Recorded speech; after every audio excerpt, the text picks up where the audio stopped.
dust is in my eyes, my blood is on the ground. Quiet little chuckle and the shuffling of the boots of the coward that shot me down. He turns toward the sunrise and I hear him softly say, I guess you've met your macho man as the colors fade to gray.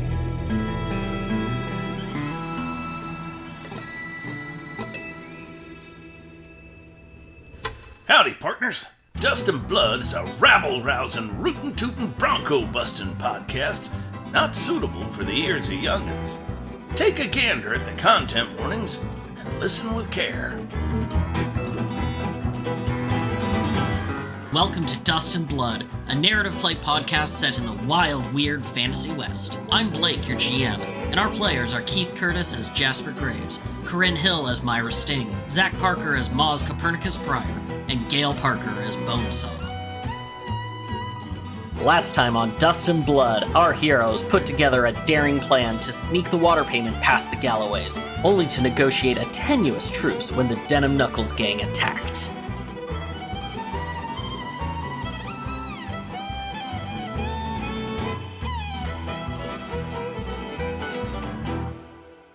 This nebbish little human looks up and has just said, "Can I help you?" Hi, yeah.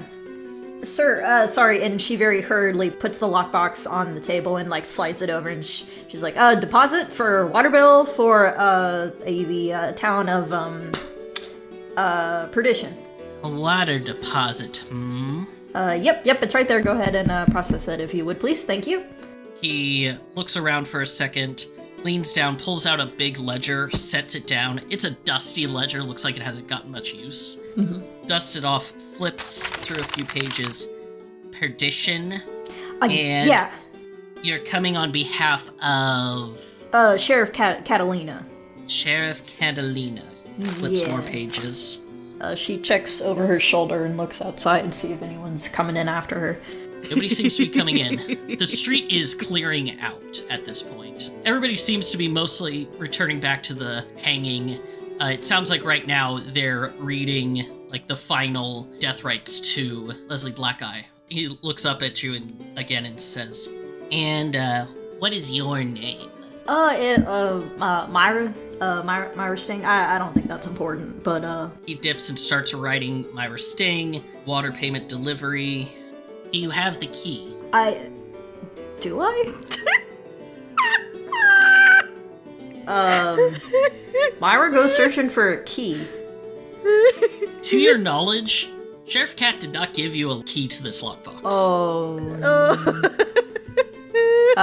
Myra blinks again, holds up a finger, says, "Give me a quick second," and she runs out of the bank to go find the others. Oh no! And is also frantically searching her pockets, damn it, gosh darn it, keys! Pull out that .45 caliber key you got at your hip. Yeah, don't gunslingers have Yeah, you can just shoot off the lock. You have that. Yeah, I've seen enough Star Wars. You can shoot doors open, shoot them closed, you can shoot locks off, you can lock doors. Okay. Myra, as she's running down slithering down the steps, she does a little slide, and as she remembers, oh yes, I can probably just open it, or slithers back inside, and she goes, I could probably open that with a gun. I seem to have misplaced the key. Would you mind if I just kind of fiddle with it? Go ahead, otherwise I would have to charge you a $10 fee for lost key. Oh, okay, alright, yeah, that's no problem. And she takes the lockbox in her hands, takes her gun, and kind of points it downwards, and she goes, "Fire in the hole!" and shoots the lock off. Yeah, the lock just, boom, blasts off. The guy doesn't flinch at all. He's completely chill. He's used about to it. He takes the lockbox, opens it, starts counting through the money. Oh, thank goodness. Can you imagine? if it was empty. You see that he, like, rifles through it. Doesn't even seem to be necessarily counting it, more like listening to it as he rifles. It sounds like it is just about enough. Thank you very much, Miss Sting. You're welcome. Just about enough? Are we clear? Or is there there's something missing? Oh, you are clear. You have done whatever job that you've been set up for. Okay, great. Can I have a bill of receipt? He blinks for a second, and for the first time, you see just a slight smile at the corner of his lip. Oh, thank God. Very well. And he pulls out a receipt and actually pulls off some of the carbon paper from what he just wrote in. It looks like it had 2 sheets of carbon paper specifically for one copy for you, one copy for him, and the final actual copy. Hands it over, personally signs it, and passes it to you. It says, "It has been a pleasure doing business with you." It reads, water bill payment for the town of, and then handwritten in his petition, on behalf of, you see he started to write mayor, but then he crossed it out and wrote Sheriff Catalina. Interesting. And delivered by your name, received by Moses Irwin. You can see he has written in $1,752.00. Okay. And then, in addition to that, he has written paid in full and underlined it. Perfect. Nice. Okay. Myra is content that this transaction has been done. There's a paper trail and proof that it has been carried out. She pockets the receipt, breathes a large sigh of relief, and goes, "Thank you, kind sir, for helping me today. I hope you have a splendid afternoon." And she turns tail and heads out. A little bit of a swagger. Enjoy the hanging.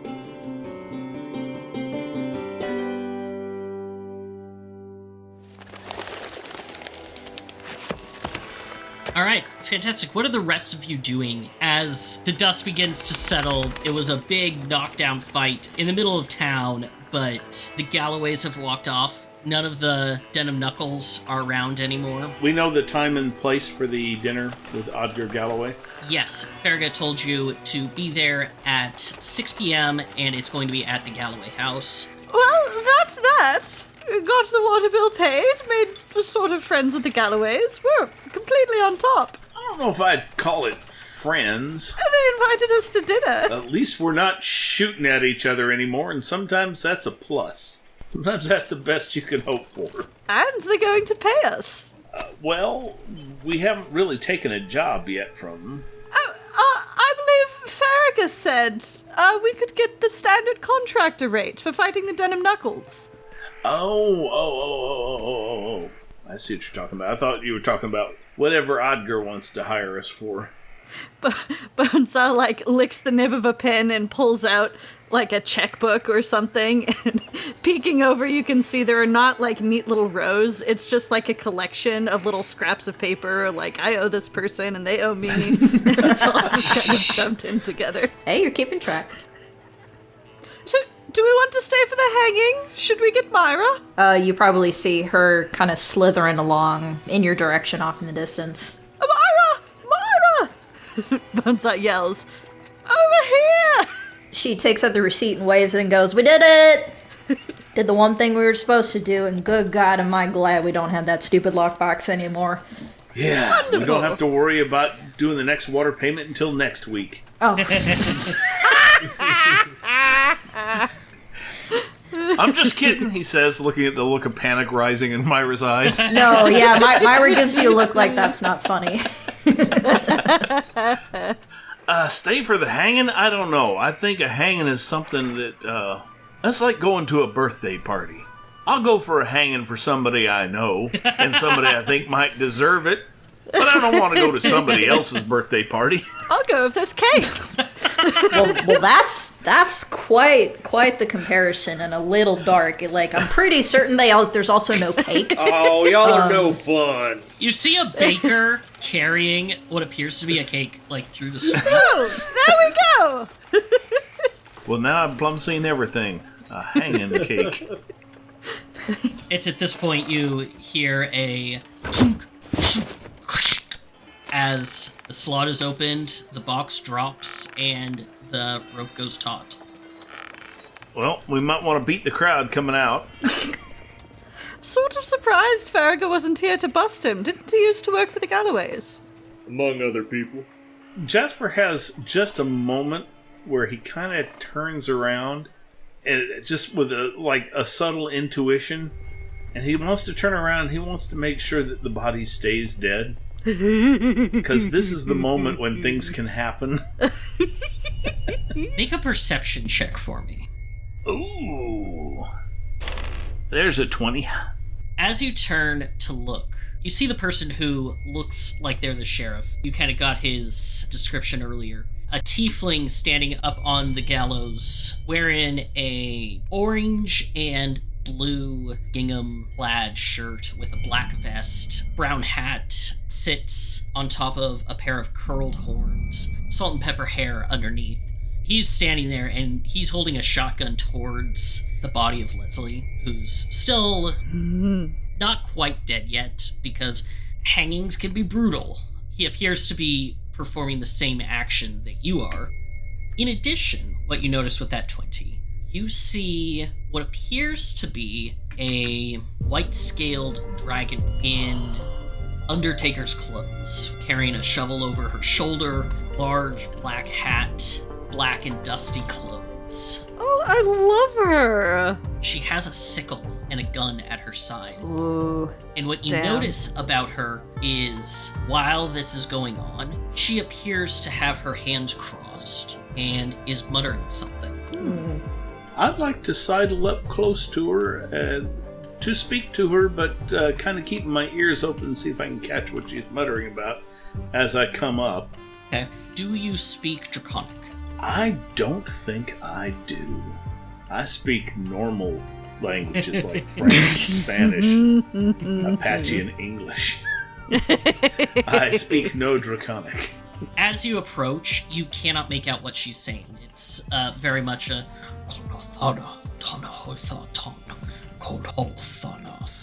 You also notice there's a fairly large gap of people around her. Do I get the sense this is spellcasting?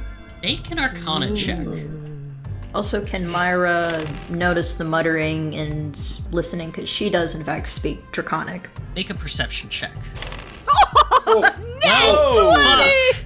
Yeah, Okay. with 20, you definitely see it and overhear her. Jasper, with your 9, you don't really know if it's a spell or not. Myra, you can understand what she's saying, and it appears to be a prayer of some kind. As she's muttering, "Blessed Reaper of Souls, send this soul to where it belongs. Let it not linger, let it not trouble us in the days to come. Let its body stay at rest for all of our sakes." And then it's just repetition of that. Okay. I've got the feeling that I might not be welcome, but I don't speak Draconic. As you approach Jasper Yes. to speak with her, you notice she is not technically a white-scaled dragonborn. Because white-scaled dragonborns and silver-scaled dragonborns, when you look at them, their scales are very obviously white-colored or silver-colored. As you look at her scales, you realize they are bleached, as if there is no color.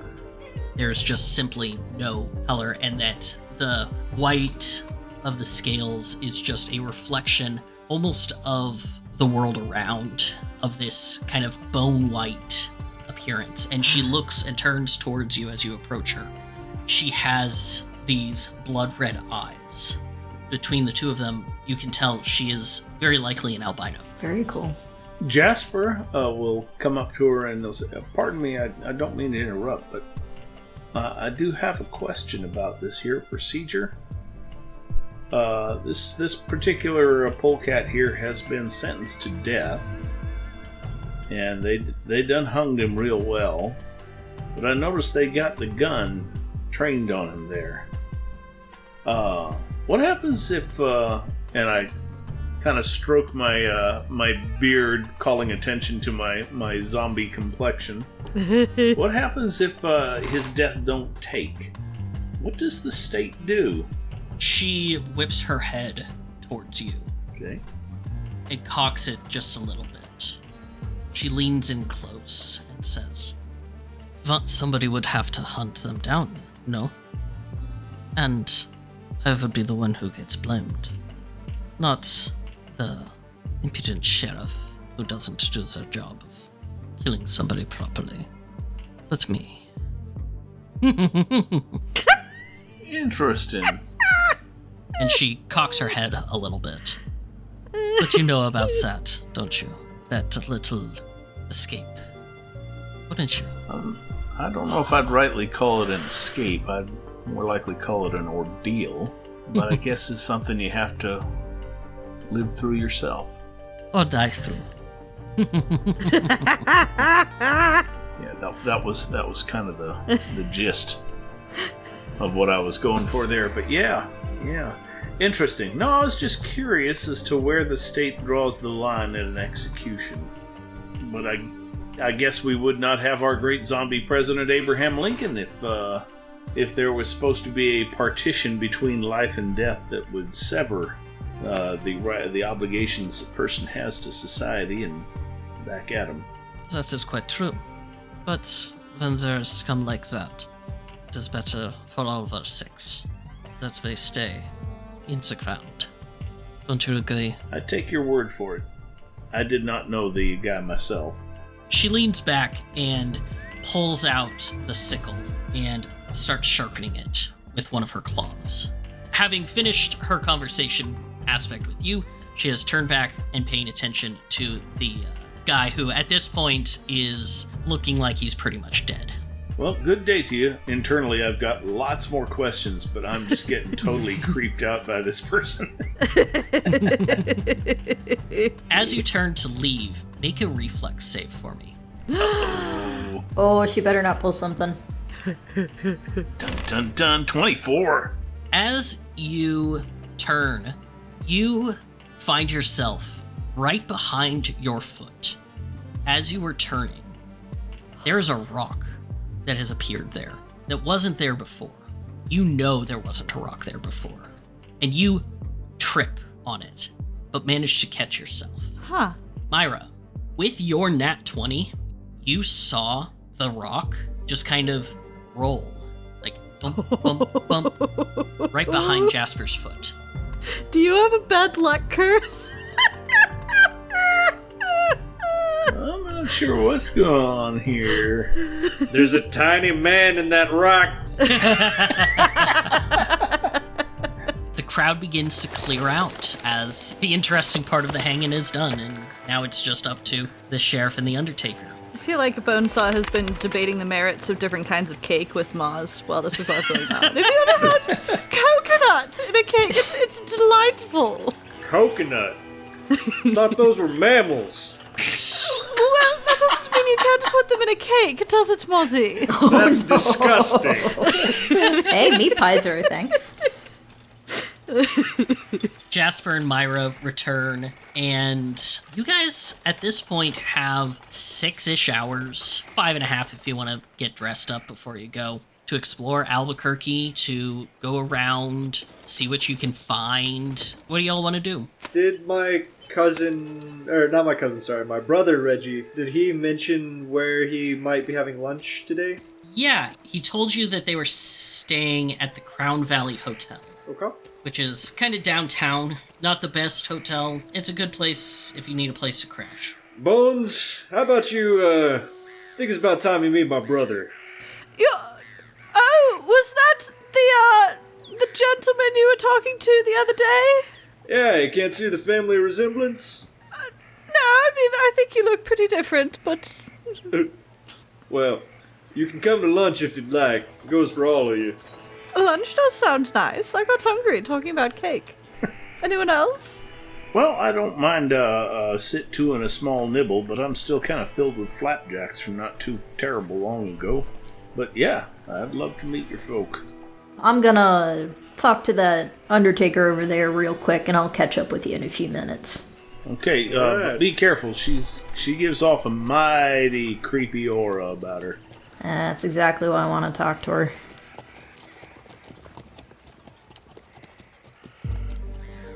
You approach the Undertaker, who still has returned and is still muttering that prayer under her breath. She slithers up, tips her hat, and goes, pardon me for interrupting your work. I wanted to get your name, and I wanted to know why you had to be that way to my friend. She cocks her head slightly, pulls a card out of her vest pocket. Leona Maxwell. I'm the last name that you need to know. Leona Maxwell. Did you, do some sort of half-assed trick of conjuring up a rock and tripping my friend? Was that you? At this point, her face turns a little bit sour and says, I'd appreciate it if you didn't talk to me in that way. I get enough of that from the locals. Oh, forgive me for my tone. I just realized respect is where respect is due. Was that you tripping my friend? Or was that something else? Yes, it was. Now go away. Excuse me. I said go away. Myra actually slithers in front of her and looks her in the eye and goes, Ma'am, listen. You may be a big shot in this business, but you're not the only one that knows how to deal with undead. And I, for one, have quite a good relationship with them, and I would really appreciate that if you don't want anybody talking down to you, you don't talk down to nobody else. Make a reflex save. Oh, sorry. I didn't mean to actually start a fight. She was just going to let her know what's up in the... Sorry. Nice. 28. You hear a crack. Leona's eyes go wide as she lunges to pull you back towards herself, as one of the spars of the gallows seems to break off and fall, and it barely misses you as it falls. You get out of the way for the most part, but she was trying to reach and pull you towards her. Aww. Curious. You should go away. I don't want you to get hurt. Go. Oh, shit. Myra's jaw kind of drops and doesn't say anything, and she actually tips her hat and goes, terribly sorry. I misunderstood. I'll be on my way. Good day. And she goes after the group. She tips a hat and goes to clean up the fallen spar. Aww. Oh, now I'm a dick.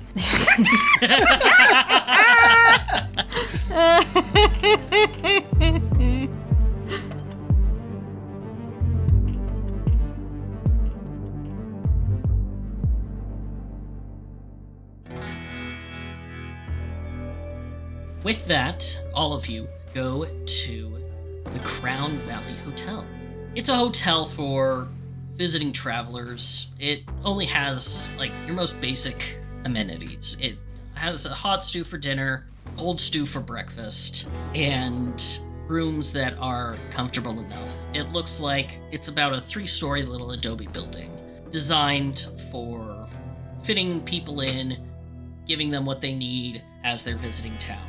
Not nearly as expensive as the Flowing Waters Hotel, where you guys are at, but a good little area. As you enter, you see a dwarf woman sitting at the front desk. What can I do for you?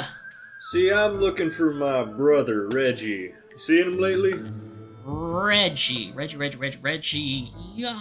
She flips through a little book in front of her, scratches at her beard, and says, oh, yeah, with the rat folk, ain't ya? Moz will look up and down at himself and said, Yeah, pretty sure. Aww. I love her beard. Look at those braids. She says, "1 second. I'll ring and let you know that they're here." She gets off the stool that she was on, steps back into the back, and you hear a little bell. Seems to be like a little call system that she has in one of the back rooms. And after a few minutes, coming down the stairs, you all see 2 rat folk.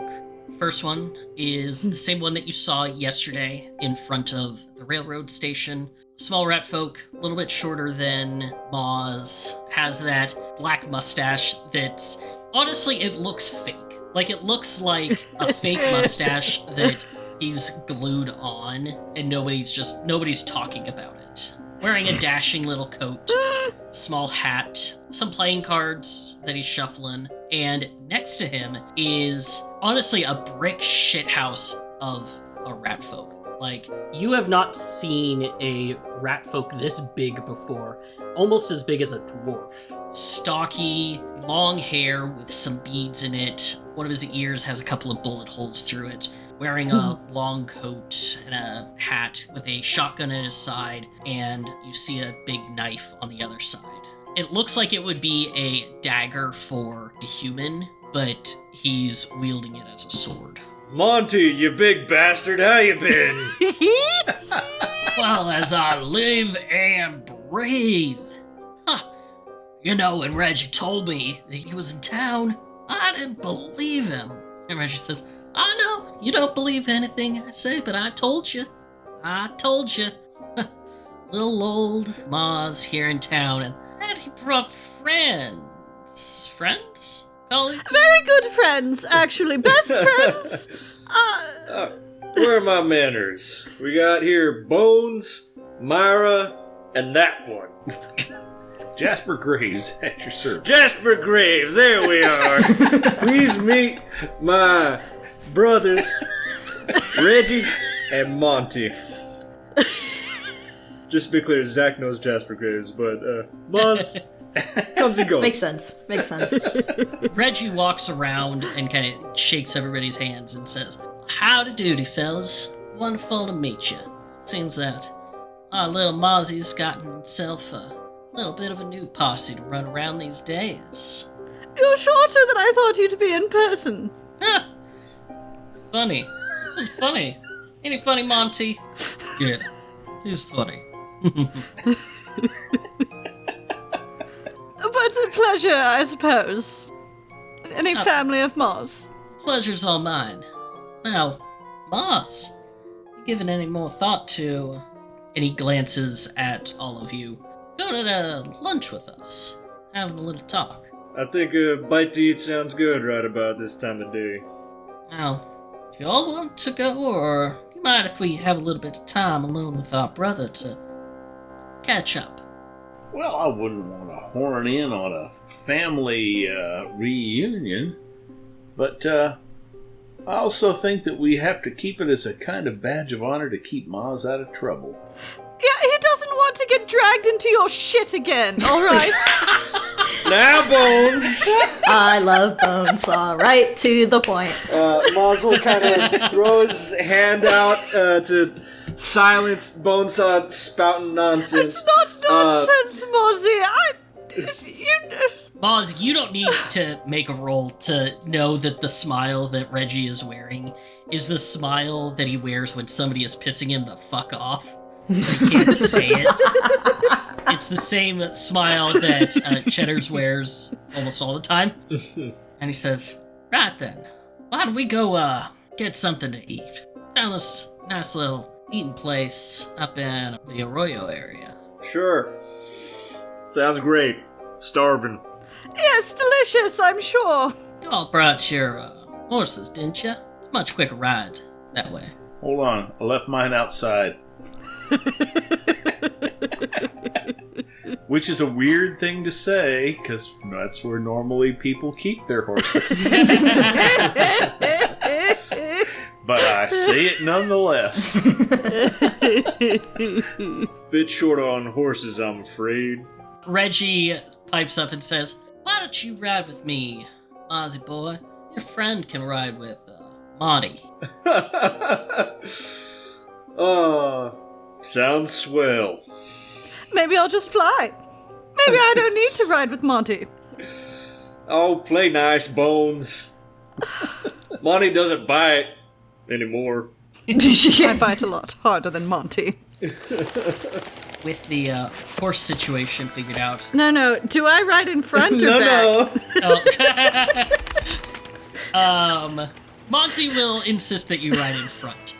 Bonesaw will insist that he ride in back. But perhaps if Moz sends him another scathing look, he'll consent to.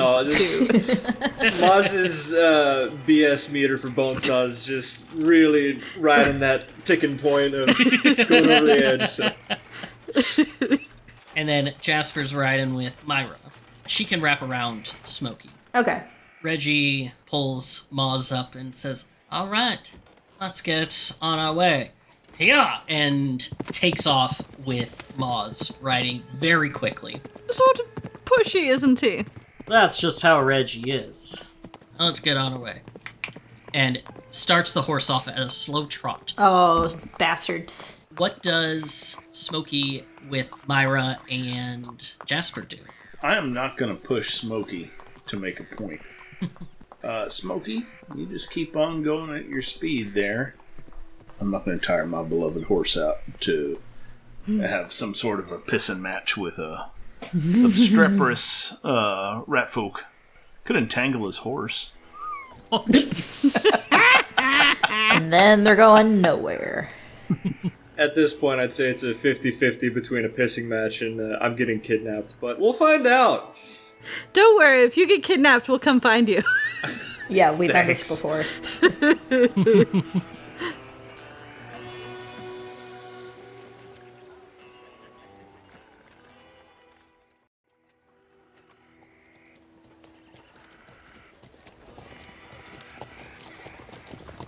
At this slow pace that Monty is setting up, and the fast pace that Reggie is setting up, it doesn't take long for Reggie and Moz to disappear around the forward corners, and they get themselves a little bit of time alone. Reggie, once there's a good amount of distance, turns to you, Moz, on the horse and says, "Mozzie boy, why you gotta bring more folk into this?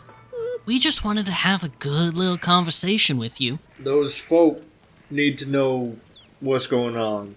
And at the end of the day, I'm sticking with them. No two what buts are about it. Even what's his name? Even what's his name? Moz. He's got too much of a heart of gold for my taste, but he can cook like a champion. Oh, come on. Feuds cooking ain't that bad. Look, I didn't want to talk to you about this in front of your friends, but we need you back, Mozzie. You're doing just fine without me. No, we ain't. You haven't been following the news, have you? Bit hard to get my hands on the paper these days. About a month ago, some of the sheriffs down south figured out a bit of a Swiss's connection to us. He got arrested, Moz. Ended up in some shithole prison. Some of the folk that he didn't pardon decided to take it out on his ass. How's he doing? He ain't. Okay. Some of the feds have been closing the noose around us. It's part of the reason why we're coming out west. We're trying to establish a network, and we need your help. Come on, you can't leave us in a lurch. We're family. After all we've done for you, you're gonna turn our back for a group of fucking weirdos like that? Hey. He didn't. I think what you meant to say is how much I've done for you. It's been a long time. It's good to see you, truly. But this ain't my life. I've turned a new leaf. Maybe it's time that y'all did too. What are we good at, Moz? We grew up in a shithole. Mama did what she could, but it don't change the fact we lived on the edge of town where nobody else would give a damn about us. We had to make our ways in life, and we did it together as a family. You see, that's just the thing. I found my way out. I found people who gave a damn. Fucking prick. Now, I always give a damn about you. Even when you're getting all pissy like you are right now. But there's more to life than just going out and taking people's money and finagling with the system, shaking what's coming loose. I've been there, I've done that. That life, it's not mine anymore. It doesn't have to be yours either. Look, the Feta and Cheddar are gonna be in town in a couple of days. Just will you talk with them? If you're not gonna do this, I know they would want to hear it from you yourself. Suppose we're a little overdue for a family reunion? Where are y'all staying at? How about we set a place to meet? And, Clever. I'll tell you I'll be there. Name a time and place. Alright. 2 days. Why don't we meet at the railroad station? At the Union Pacific Railroad Company. I've got some business that we're doing. We're finishing some things up. We can find a little eatery downtown. Someplace that's nice and public for you. How's that sound? Sounds just swell. See you in 2 days. Well, gotta get some food first. I'm starving. Of course. It's at this point that Moz and Reggie stop in front of the Buffalo Bar, and Monty is still leading the horse, probably a good 5 minutes behind, and it's just, see, you just need to treat these horses right. Bonesaw is slowly leaking touch of fatigue through his skin wherever Monty touches. Oh, that's funny. Monty is definitely looking a bit like, tired. What are you doing to my brother? It's an innate ability, I think. Channel negative energy through your touch? It's just a smidge. He's family! It's just a smidge. He's a little fatigued. It's just a touch. A little sleepy. Oh, Go to sleep, go to sleep, go to sleep, go to sleep. didn't peg Bonesaw for the jealous time. You didn't? That's a mistake on your part. Yeah. Yeah, I know. It's probably took me this long.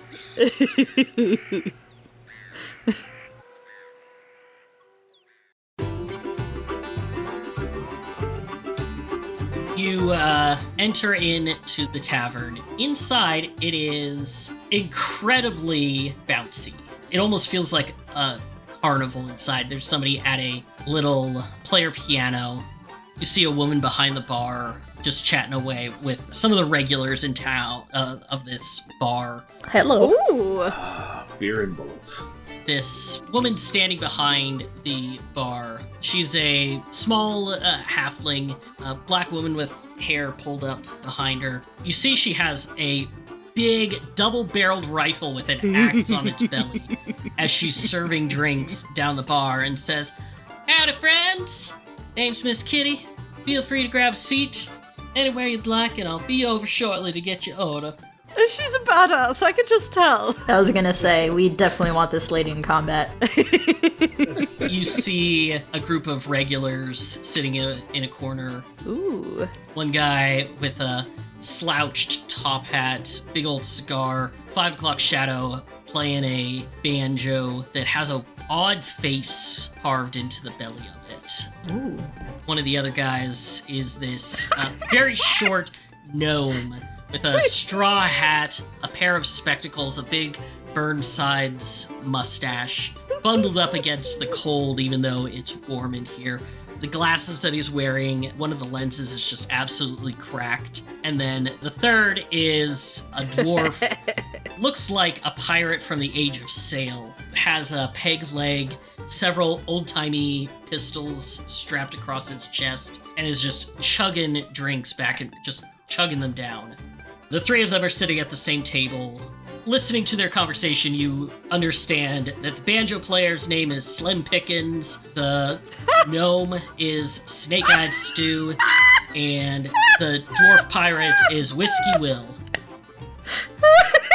Snake-eyed stew is my favorite. I want a plushie of snake-eyed stew. Reggie and Monty lead you all to one of the corner tables near the piano. Pull up a seat, grab something to eat. Everything's here pretty good. Miss Kitty is not a half-bad cook. Ain't that right, Miss Kitty? Oh, that's right, sugar. I'm plenty fine. Are you paying or Of course, it's on the house. Wouldn't have it any other way. appetizers? Anyone want an appetizer? Myra's hand shoots up and she goes, I could eat. I could go for something non-liquid, sure.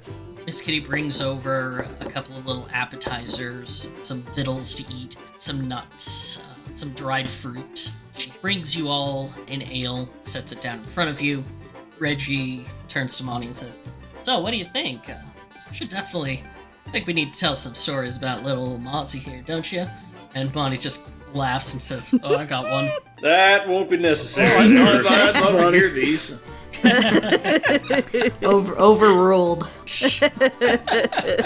What about that time? You remember, what was his name? That asshole who would always try and bully us when we went into town? Bert O'Neill. You remember him? How could I forget? Oh, I remember the day that he tried to beat the snot out of you, Moz. What had you done to him again? It was a long time ago, but he got me good and square in the jaw, and I think I went and pulled Monty in to go and beat him up for me. Ain't that right, Monty? Monty laughs and says, "I sure did. Wasn't expecting a 1-2 punch. You got underneath his legs, tangled him up. He ended up ass over tea kettle in the river." Oh, man. It ain't bothered me again after that. No, he did not. Well, we've had all kinds of adventures together that were much cooler than yours. Oh, yeah? What kind? Well, Did I ever tell you about the time when one of our party had been buried alive Oh yeah, that was a by good time. an ornery madman polecat? Moz here goes down into a cellar to see if he can find if she's down there. Sets off a time bomb and leaps to safety into a coffin. Well, unbeknownst to Moz, this coffin was what held the time bomb. Exploded right in that feller's face, and he lives to tell about it. Moz is tough as nails, No shit, Moz. and he'll do anything for a friend. Got a Damn patch of straight. fur on my backside that won't quite grow back the same way after that little incident. Yeah, well, we don't talk about it. That sounds a mite fun. Looks like you're having a wonderfully splendid and quaint time. quaint. Has its charm. Oh, no. I'm sure it sounds quite fun for folk to be out on the dusty trail. Why, some of the things that we all got up to as a family. Hooey. That was fun. At this point, Miss Kitty brings over some more actual food, a nice stew. It smells like it's been cooking for a while. It's actually a gumbo. Absolutely delicious. Bonesaw doesn't actually touch any of it. I'll dig in. Yeah, Moz will start chowing down. I'll tell you what. I remember when we were first setting up the railroad company. We had so many troubles with Moz here. Nobody, not even our sister Feta, could charm the folks the way that he could. We secured our first loans, our first passengers, all because of this Mozzie boy right here. Ain't that right, Moz? That was a long time ago, Reggie. Yeah, it was. You saying you lost your edge? Nope, that's aged like fine wine. Save my head's probably gotten in a couple of IQ points higher, though. Tell you one thing. Hey, you could use that after some of the things you pulled. Ain't that right, Johnny? Sorry, Mozzie. Yeah, suppose you're right. Can I do a sense motive to see if that was on purpose? Go ahead. I don't need to make this roll. I want to see what level of assholery. 6. I was gonna say it's a really easy Oh, roll, okay. but- She's digging into her food. Yeah, I think Myra probably just can't tell. The moment passes so quickly. What did you call him? You can't even remember your own brother's name. Oh, nah, it's, little Mozzie had a stage name. Sometimes, I know he doesn't like to go by it anymore, but sometimes I forget. You should ask him about it. I'm sure he'd love to share the details with you. Oh, he has all the details because we're very close. I know all about that. Moz is gritting his teeth right now. Reggie is giving you the shit-eating grin of, like, once again, no roll necessary. It's the grin that he has when he's setting up a trap. I think Moz is gonna discreetly cast Mage Hands and try and tug at Reggie's mustache. Give me a stealth check. Okay. Nice. Get it. Very quietly, you mutter under your breath and do the somatic components as Reggie is looking over at Miss Kitty, just in time for the mage hand to come around and just rip the... Are you trying to pull the mustache off? I was just trying to give it a tug, but like I not super hard, but also not gentle either. So Okay. A firm pull. if it rips it off, I think just- it is just a a firm tug. enough pull that Reggie gives a small yelp and, like, brings his hand up to his mouth. But you can see the mustache is now hanging at a bit of an angle. The hell was that? Myra snorts into her ale. Just Excuse me for a minute. Monty, you mind coming and giving me a quick hand? Sure thing, bro. And they both get up and walk away from the table. I will say, anybody who wants to pay attention to them, and I can take that 27. Well, actually, I did want to make an actual roll, but I was going to sense motive on Moz. Ooh. I want to see if Moz is desperately looking for a way out of this situation. I guess I'll roll bluff to counter. Yeah, go ahead and roll bluff. Oh. It's a 25. Oh yeah, all I have to do is roll a natural 21, guys, and I've got this. There's a natural one.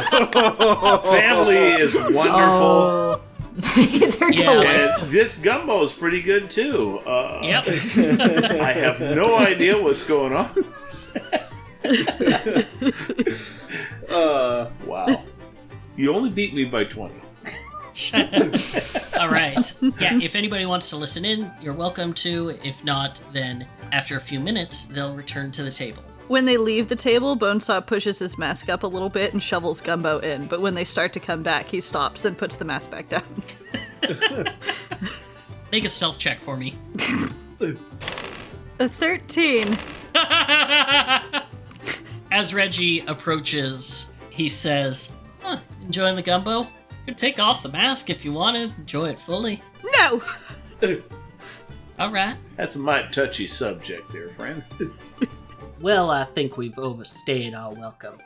Y'all take care of yourselves now. Especially you, Mozzie. Sounds good, Reggie. You and Monty, take care now. Take care. And he tips the hat, tosses $2 on the table in silver coins, just tosses them out, and walks out with Monty. Well, that went well. As far as family gatherings go, that went spectacular. Moz, out of curiosity, what railroad? United Rail. Oh. Interesting. It's further east, usually. You're welcome to give me a check. Yes. Your profession check, specifically. Okay. It is a DC 15 to know this information, because it's a little bit 21. 21. So you know that United Rail is a decently extensive railway back east, specifically in the south. Really sprang up to prominence just after the war. However, because you specifically got above a 20 as well, you know that it has long been theorized that it is pretty much just a straight up front for a criminal organization. Oh. Specifically known as the Eastern Cheese Wheel Syndicate. Yes, I love it. Eastern Cheese Wheel Syndicate. Coming for your money. Myra muses for a bit. You know what? I think she will ask a few questions. She kind of leans back a little bit, looks at Moz and goes, so, yeah, the United Railways, and your family actually helped build it. More or less. We were early investors, so to speak. Hey, I'm not I'm not judging. I've literally no legs to stand on.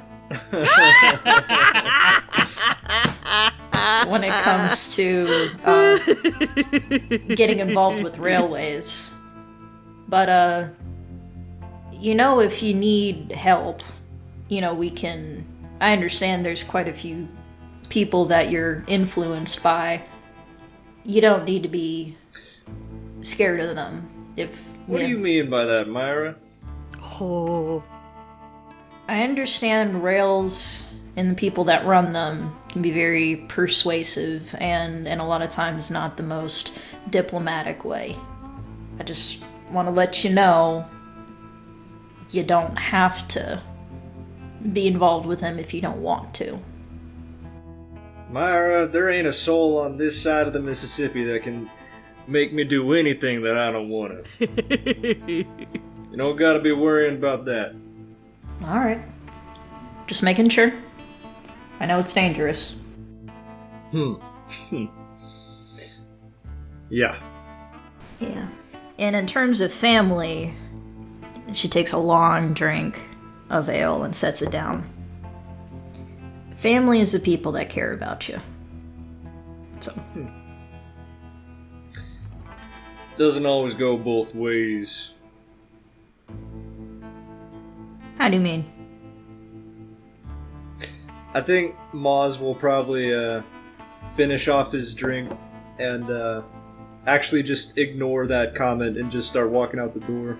Now, hold on, Mozzie. You have told me about that Johnny name, right? I've just forgot, because zombie brain, right? You've shared everything with me. Moz is rounded the corner. Oh, sorry. I think I struck a nerve there. I'm pretty sure I remember him telling me that, Bonesaw. I thought so too. It sounded really familiar. Well, I can't say that this has been the most relaxing meal I've ever had, but I don't know. I feel like going for a walk now. I'm gonna go outside and I'm just gonna make sure that Moz is okay. Or if he's walking off, he hasn't run off, or he's not outside sulking, or Moz probably wouldn't have gone far. He's just getting some fresh air, I think. All right. Well, I think I'm going to take a walk about town if anybody wants to follow. Oh, sure. Might all do for good to clear our heads. We're in Arroyo, right? Yes. Realizing that the meal is finished and the mood's been kind of turned a little dark a bit, she's going to get up and say, well, I'm going to go investigate a little piece of Ranger Rick business over a couple blocks over if y'all want to follow me. This place I was trying to head to last night. Sure, if you want company. Yeah, it'll be fun. Sure thing, as long as it don't involve jumping off a train. No, at least I don't think so. You never know, but we'll see. Moz will tag along then. We'll go together.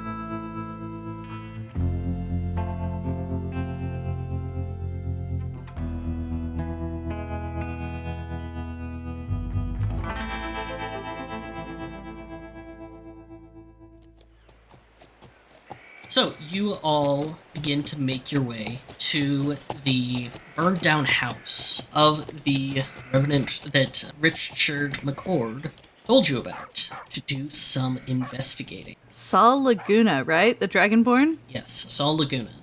We know that he was arguing with his neighbor when he died in the fire. Yeah. Russeth Coldblossom. Okay, what are we doing here, Myra? Well, This looks like a burned down house. it is. Ranger Rick, if you remember him in his little display on the train. I forgot to go meet up with him, but he gave me some information on a possible revenant. So I'm stopping by to look at the scene of his demise and see if we have a revenant on our hands, in fact. And Ranger Rick is gonna do some work on the back end of things and see if he can rustle up any evidence as well.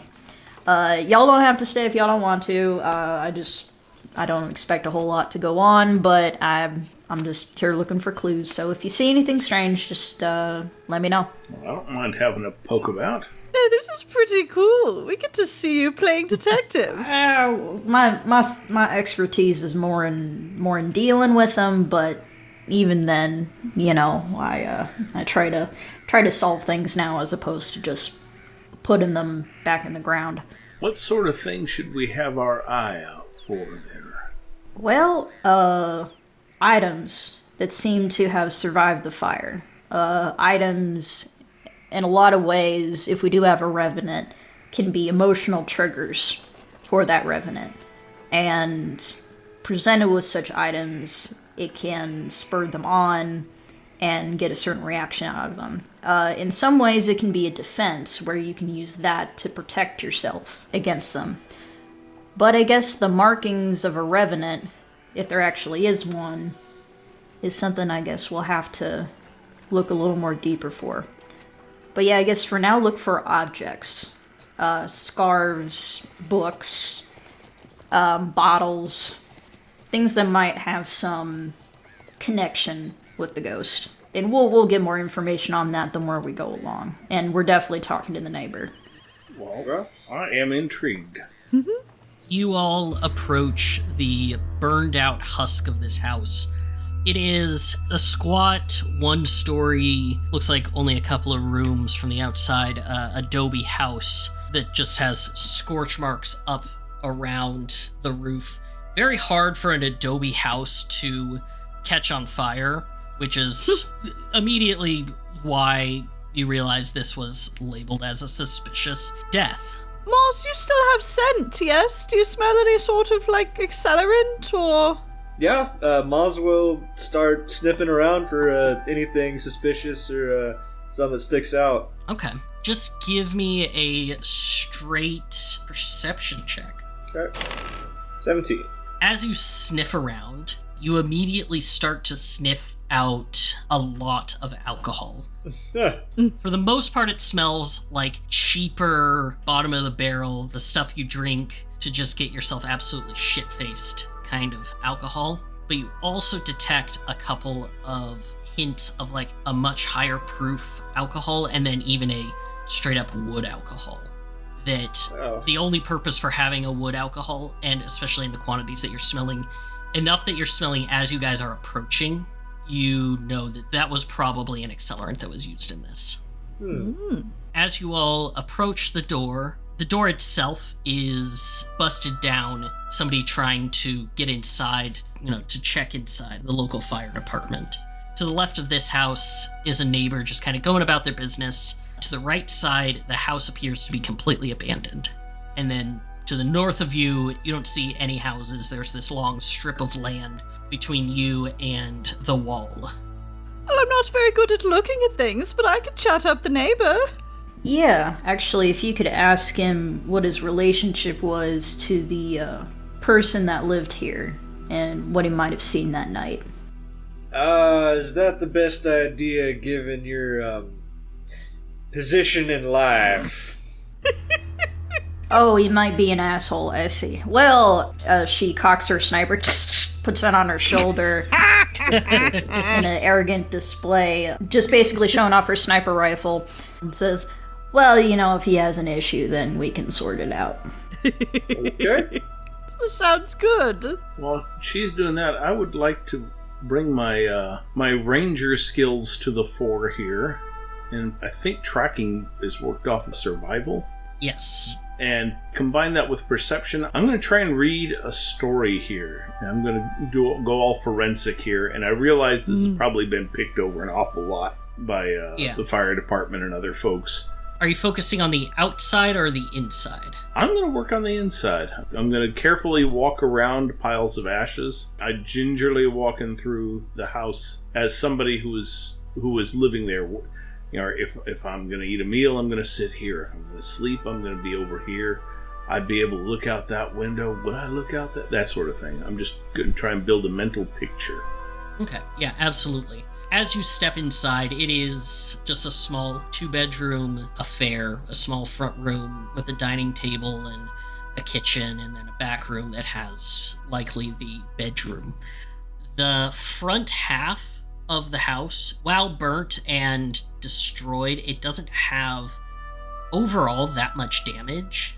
But as you step towards the bedroom is absolutely torched, like down to the stone. The stone on the roof itself is cracked and looks like it's about ready to cave in. It is in rough shape in the back bedroom. Does this house look like it burned from the inside out or the outside in? I would say without needing a check, it definitely looks like it burned from the inside out. I imagine there's no body at this point. Yes, there's no body. Okay. Corinne's forensic brain wants to actually look for the source of the ignition point. Absolutely. Give me a perception check. And Jasper, if you want to give me your survival and perception checks. Okay. What's Moz up to? I feel like Moz, being who he is, would try and follow the scent of the strongest alcohol. Survival 24, perception 35. Nice. I got a 28 for perception. Smells like they're having a great time before this house burned down. I'm going to start with Moz. As you are approaching and you're smelling the wood alcohol, you step inside and go to the back pantry, and as you open it up, that's immediately where you smell very strong scents of a lot of the alcohols, a lot of the cheap alcohols, some of that more expensive alcohol, and you see a lot of bottles in here of just really crappy hooch. But in the very back, you spy a bottle of vintage scotch. Alright, now it's a party.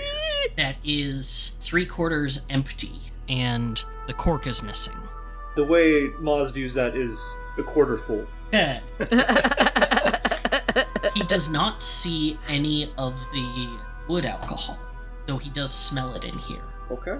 I think Moz would actually just pocket the scotch. Like, it's no one else is gonna go through it, and who better to take it than him? He does smell the smell of that scotch coming from the bedroom as well. Oh, okay. The wood alcohol that he smells is coming from out the window, and he notices that it is wafting in from the abandoned house to the right side.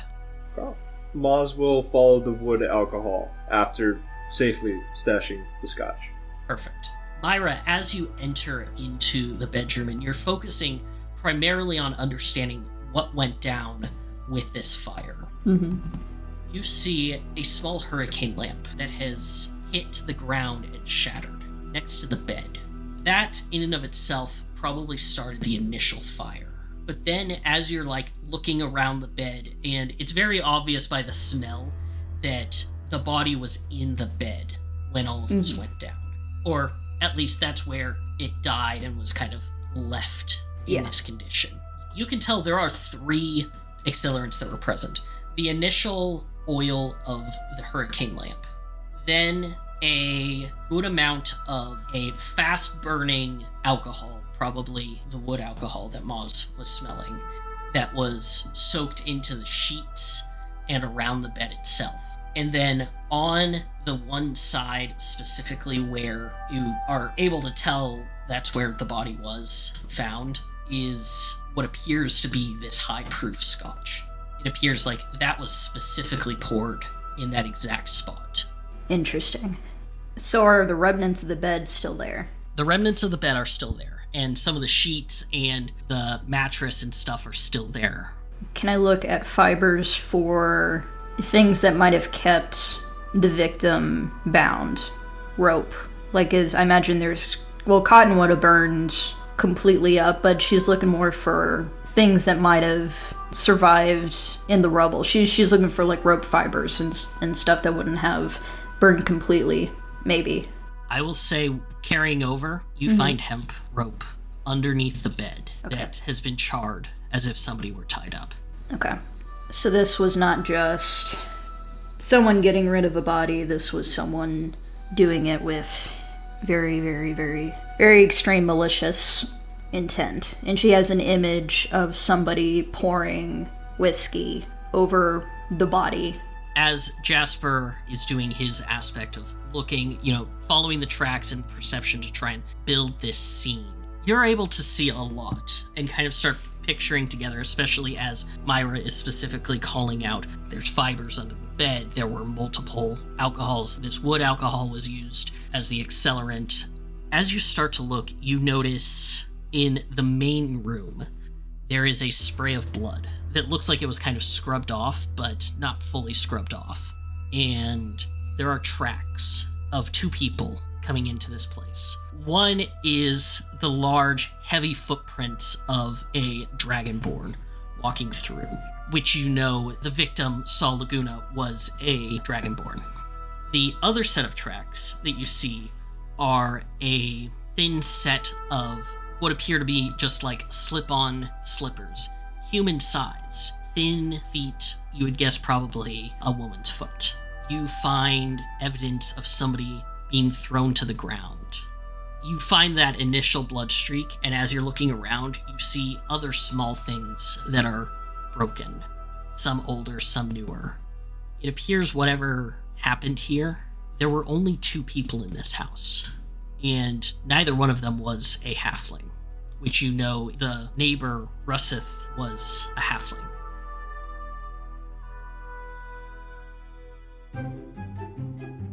Bonesaw, let's hop over to you. Okay. Myra, make a perception check for me. Okay. Another one? Yes. 20? Aha. Sleight of hand. With a 26, you do not notice something no longer on your person. Okay. Wait, I got a 20 and Bonesaw got a sleight. Wait.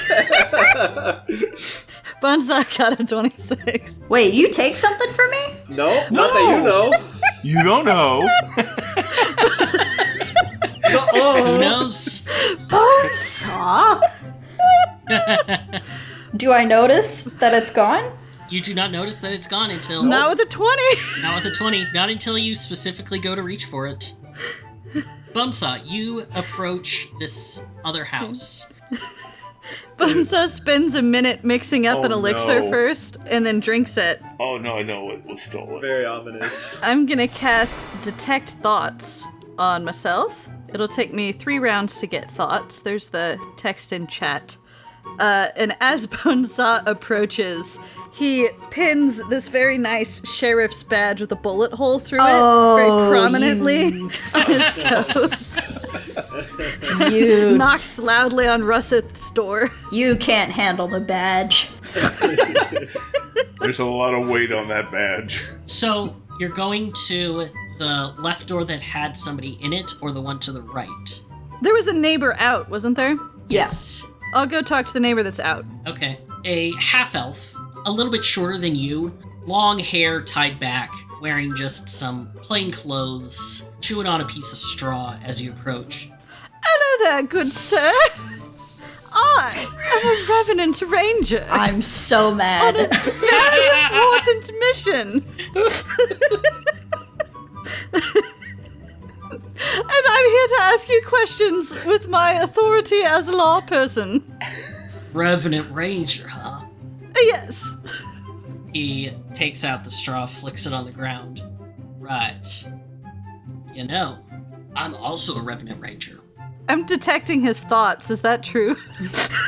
Surface thoughts is, who is this fucking clown? Actually, specifically, he thinks, who is this fucking undead clown? Oh, Damn. He is an asshole. I told you. It's all right. We'll sort it. Oh, well, good. We're on the same team then. Since you're a Revenant Ranger and I'm a Revenant Ranger, obviously. Can I see your badge? Sure, I'll show you my badge. And he flips you off. I'm gonna punch him. No! The red button. Red button. The red button was right at the end of this guy's nose. Actually, you know what? Let's see where this goes. Roll an unarmed attack. 27. Oh, wow. Roll damage. He's lucky it's unarmed. +2 for strength. 6! Yeah, here's the thing. Boom! Boom! Out like a light. Fuck! He's a fucking carpenter! It was one to punch! Fellows, help me! He's been attacked! No, there's been no attacking! Bonesaw looks over at the house where everybody is still figuring things out, and he's like, it's all right, I can fix this.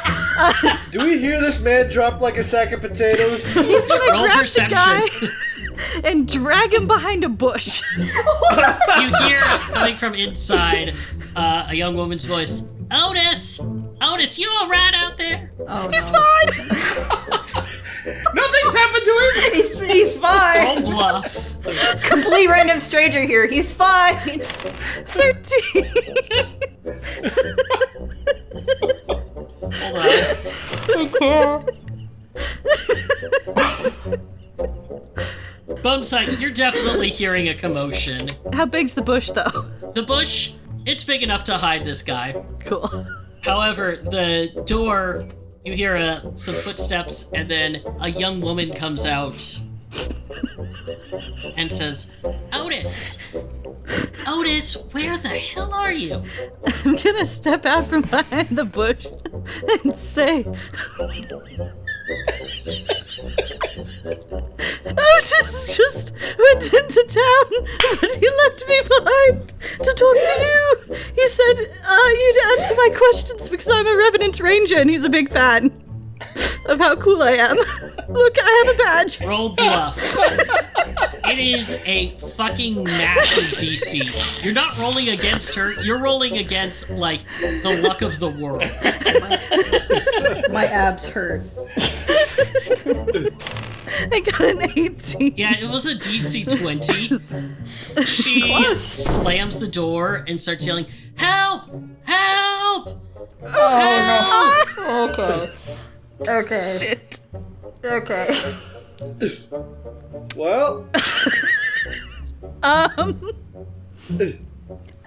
Did it sound like the door locked?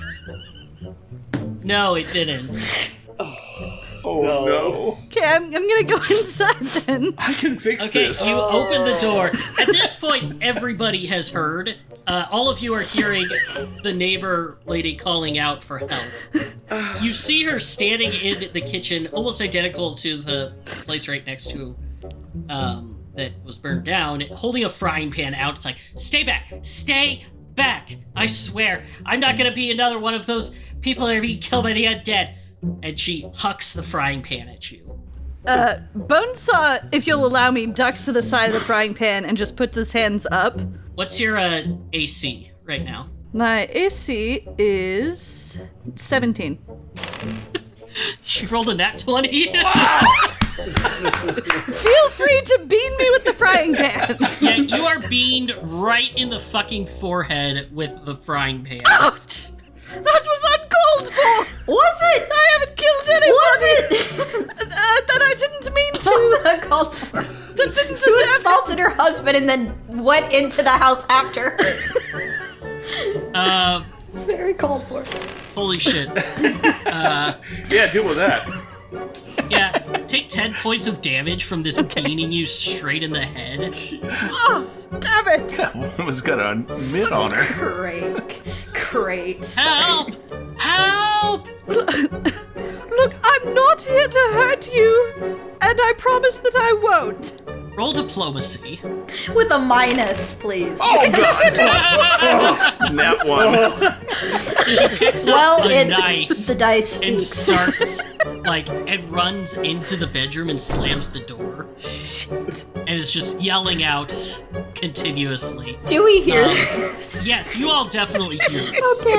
Okay. Moz is gonna make his way over. I don't think he was too concerned when he heard the help because it is Bonesaw, but when he heard the massive crash crashing sound of the pan hitting something, he took a little bit of concern. So he'll start moseying over. I would like to roll a perception roll to see how much of this situation might be immediately apparent, because Jasper has a plan for just this emergency. Excellent. He's been thinking about it.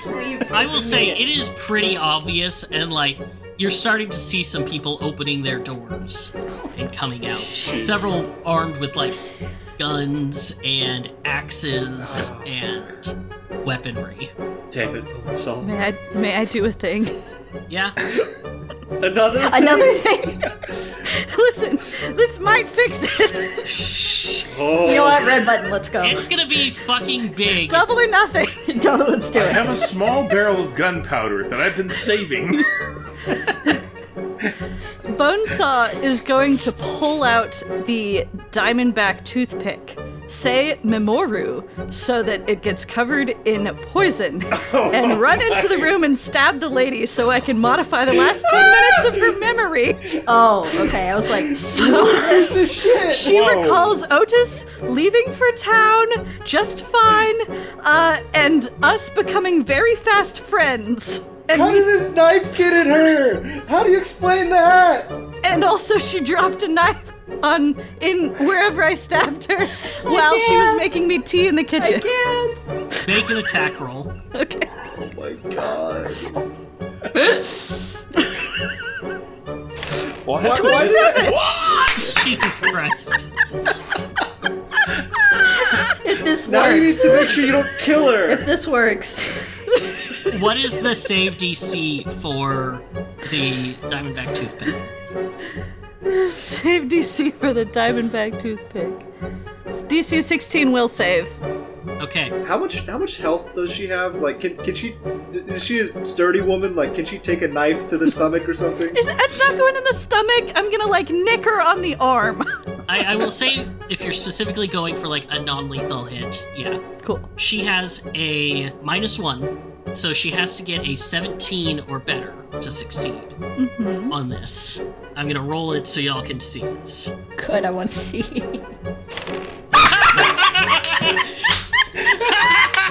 That's a 17.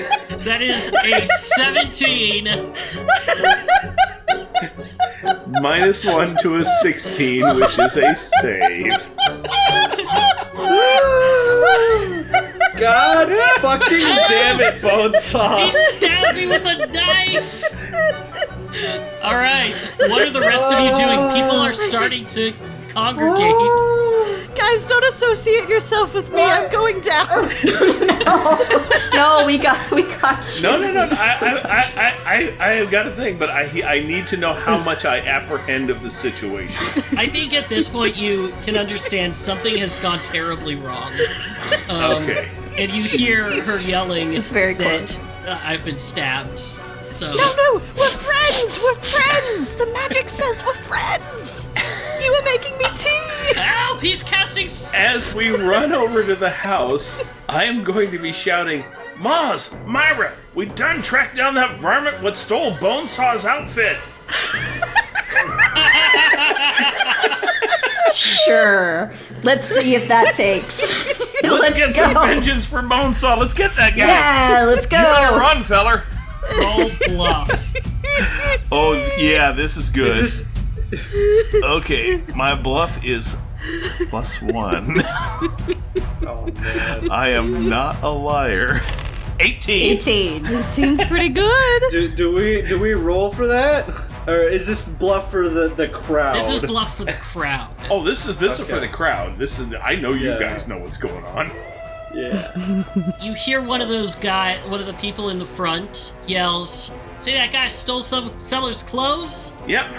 My friend needs that mask to survive. We gotta get it back to him. And he's going after Selma? Alright, folks, let's get him." Here comes the brilliant part of the plan that is probably not going to work. We kill Bonesaw. I'm gonna yell at Bonesaw saying, Asherelle, you better run. I'm just trying to break the momentum there and get Bonesaw thinking. You want the person with the brain driving. At this point, the woman Selma has passed out on the floor in panic, and the crowd is starting to head towards you all, looking like they're about to back up the posse that's outside, Myra and Jasper. You have maybe 1 to 2 rounds, Bonesaw, before shit gets really fucked. Bonesaw quickly ducks into a closet. And a moment later, something that looks very much like Bonesaw emerges from the closet, wearing all of his clothes, and makes a break through the back window and starts running away. You all see the figure running. The crowd also definitely notices. It's only like a group of 6 or 7 commoners. Is it possible to say something to Moz and Myra without the crowd hearing yet? I would say so. They're loud enough and not really listening. They're forming a mob. Moz, you're much better at working a crowd. See if you can get them to take this woman to a hospital. Tell them we're bounty hunters and we're after that person. Use your charm. You're good at it. Bluff. Moz will secure his hat on his head and crack all the knuckles in his fingers. You guys get on ahead. Hey, folks! We gotta get in there and figure out if that lady's safe or not. Moz will kick the door down and hustle to find the lady. Okay, yeah, you find her passed out. Give me a diplomacy check. That's you know, it's diplomacy's not really Moz's style. That's dirty 20. Okay. Yeah. Dirty 20. The group says, right, let's go. We're gonna get her down to... which dock should we take her to? Katarina's probably good. Yeah. Moz will turn to Jasper and Myra and say, now you two, tough-looking fellas, go on, get that sumbitch. Yes, sir. One of the things that you notice as you all are going in, you see what it looks like a blob of flesh just flopped in the corner. Like a goiter-shaped blob of flesh? Yes. It is sitting in front of the closet. Has the crowd noticed it yet? Yes, you do see the crowd has noticed it, and they say, oh, ew, that's gross. It's just, did he leave a hunk of flesh? That is gross. 2 of the guys have lifted her up. You see one of the people outside says, oh, I found Otis. Looks like somebody socked him in the face. Let's take him too. Well, load him up into a carriage and get him to a doctor. They gotta get looked at immediately. All right, you gonna go take care of the sumbitch who did this? Yeah. And, I don't know about Myra, but Jasper is going to take off in hot pursuit at normal human speed. Ooh. Not at his long strider enhanced speed, but faster than an ordinary zombie. Myra will kind of be slithering along, but a bit more behind and checking back over her shoulder to see when the crowd, if they do, when they disperse, to let Jasper know if they can head back. Yeah, it looks like, so the thing that rushed out, how far is it going? What is Moz doing? Is he staying in the house? So, I think Moz would have seen the chunk of flesh and kind of stood by it, sort of blocking view from all the crowd. And whenever people come up or are just standing around, he's giving out orders like, hey, you, make sure he's not doubling back. You, go over there and check to make sure that they got grain in the pantry or whatnot. Just trying to get them to clear the room. And I think when he sees an opportunity, he's going to quickly turn around and like open his hand as if expecting Goiter to jump into his embrace. Goiter jumps and hits his head against the closet door and then falls back on the ground. At this point, there aren't any people around. Okay. Moz is going to slowly approach Goiter, saying, Goiter? And he's going to take out his fiddle bow and just poke it, not wanting to touch it. The little pince nez flow up to the surface and slams his head against the closet door again. Huh. Moz will make sure the coast is clear and open up the closet door.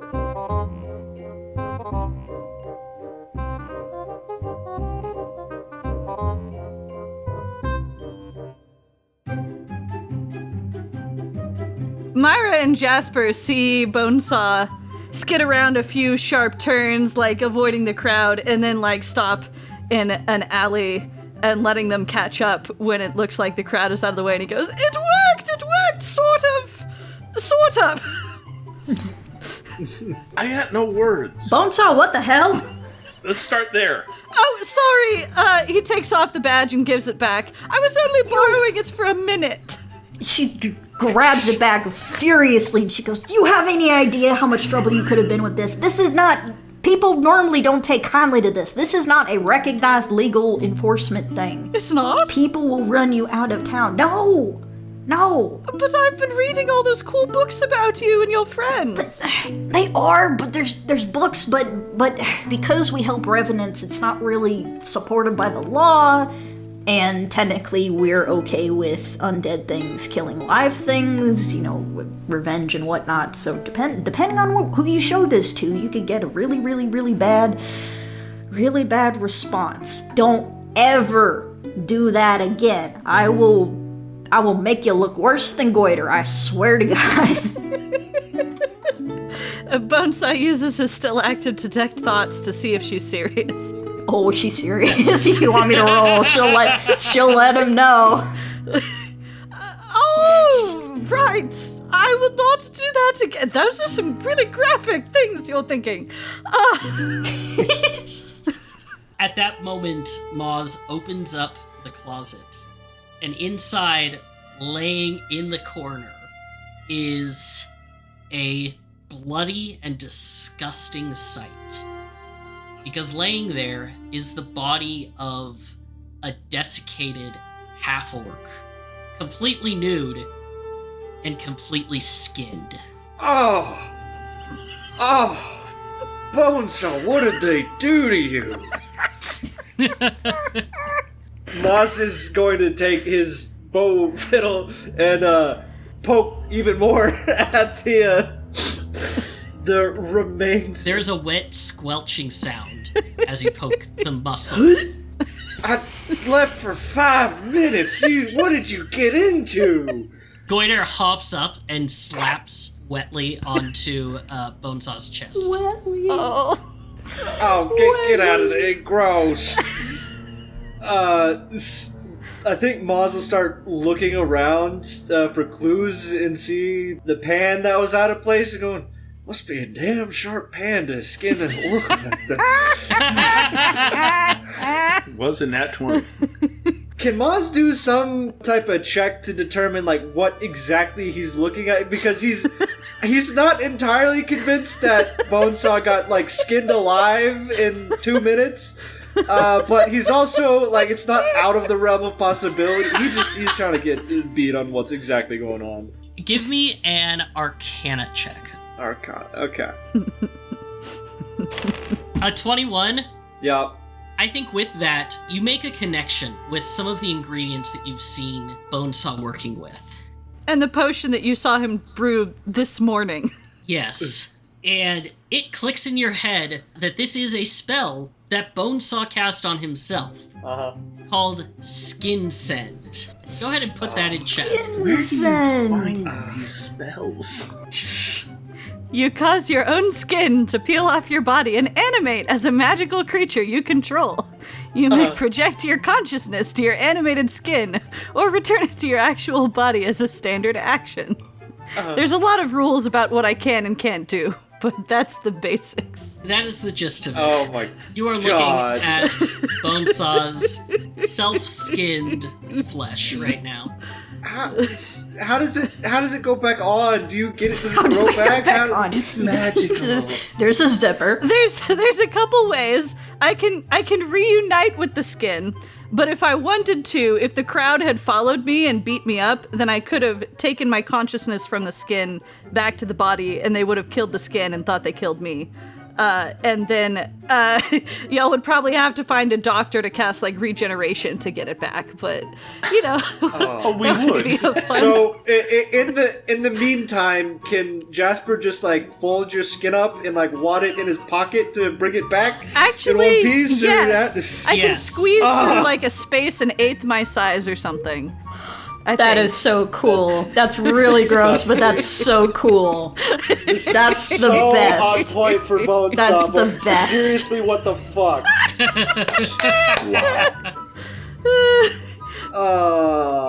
I'm gonna have Moz do a Constitution saving throw. Yeah, he failed. Moz is gonna try and find the nearest window and just let out his lunch. Yeah. Fuck. Meanwhile, Bonesaw is like, we should probably get back to my body. Oh, what do you mean your body? Well, I sort of... Bonesaw, like, lifts up a flap and shows that it's just space underneath, and he's like, well, I left most of it behind, you see. What? I don't. This is just the skin. What did... Was what do you that mean before or after you assaulted a man and stabbed his wife? Okay, no, listen. There's a perfectly reasonable explanation for that. The man was mean to me, so I punched him, and then his wife didn't like me, so I tried to make her forget what had happened. By stabbing her. With a memory-erasing knife. She's gonna wish she'd forgot that because you traumatized her for sure. Jasper's gonna turn and walk away. He says, I'm done. That was really clever, though, to blame it on someone who stole my clothes. Can I use Detect Thoughts to figure out if Jasper's upset with me? Oh. Are you mad? Don't be mad. Does that automatically work? Do I need to roll something or describe something? I get Surface Thoughts for free, but it's a will save if I want to go deeper. I'll give you the surface thought. He is disgusted. You feel disgust from your friend. Oh my god. Oh my Aw. god. Jasper? He keeps walking. Jasper, wait! I don't understand. Why do you... Are you... Is it the skin? Because I cannot do the skin thing. I think the skin thing was a bit much. I think I have never seen anything like that. I've seen some spooky things, and I've never seen a person's skin literally jump off the body and walk around like a suit. That's he'll be okay. I think he just needs some time to process that. He's disgusted with me. Well, I don't. Maybe not at you particularly. Maybe just No, the I can skin tell. thing. I did some magic to help. I thought it would help talking to the guy if I could tell what he was thinking a little bit, and it's still sort of going. Let's head back and let's fix this. Come on. Let's head back and see if the crowd's gone. But what if Jasper doesn't like me anymore? If Jasper really takes issue with this, I'm gonna have some questions for him because we've all have our strange things that we've been involved with. But this was a mess up, definitely a mess up. But you tried to make the most of it, and at the end of it, no harm, no foul. Well, mostly. So Just a stabbing and a concussion, that's all. I mean, you still got 5 minutes to stick Jasper with the knife to erase his memory. no. Did not think about that. Stop it! You can salvage this.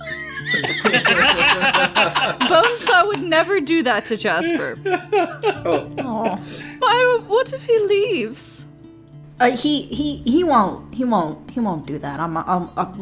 We'll talk to him. Come on. Let's talk to him. Or maybe you talk to him. I thought I'd be pretty good at the talking. But I think it's because I was a zombie. The guy didn't like zombies, and he was sort of aggro from the start. I mean, I was a little... What am I saying? I was cool as hell. He was really aggro from the start. I'm sorry, Bones. I should have gone and talked to the neighbor. But let's head on back, and we'll get this sorted. All right. We'll get this figured out. Don't worry. Thanks, Myra. Yeah.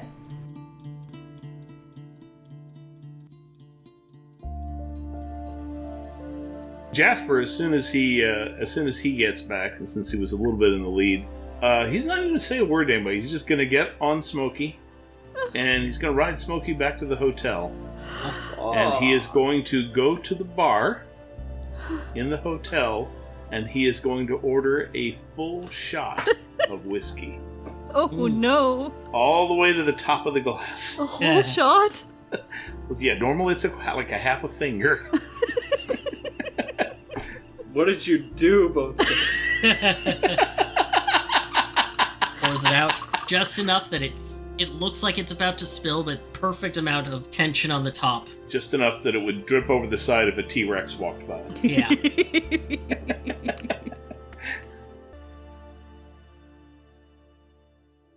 Guess we head back. Trailing behind Jasper a little bit. Yeah, Myra's gonna try to, like herding cats. She's trying to get people. Let's bring it back all together. They're gonna head back to the house. Thanks for watching the body, Mozzie. You probably don't want to see this. He opens the closet and Yep, sure don't. Moz sprints out of the house.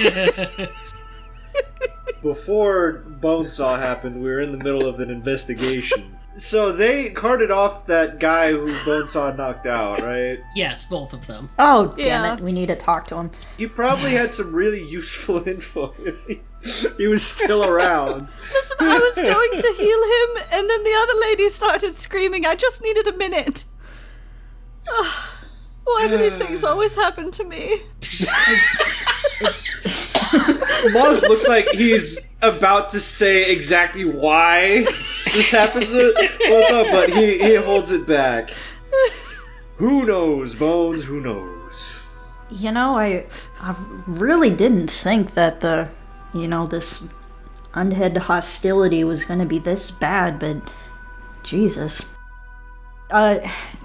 Moz, do you know where they sent him? Where they went? I'm going to see if I can interrogate him and maybe hopefully clear this whole situation. They're talking about some town doctor, whatnot, probably around the corner too. Alright. I'm going to head there real quick and talk with him and see if we can smooth this over. I'll be right back. Probably for the best. You can tell him you apprehended me if you want. I will say, you don't necessarily know where they went. Moz heard it. You heard that they're taking her to Dr. Katarina. Okay. Well, he would have relayed that information to Myra, which, I mean, she can go off of that. Just whatever Moz knows. Myra, give me a knowledge local check. DC 15. Okay. 21. Nice. Ooh.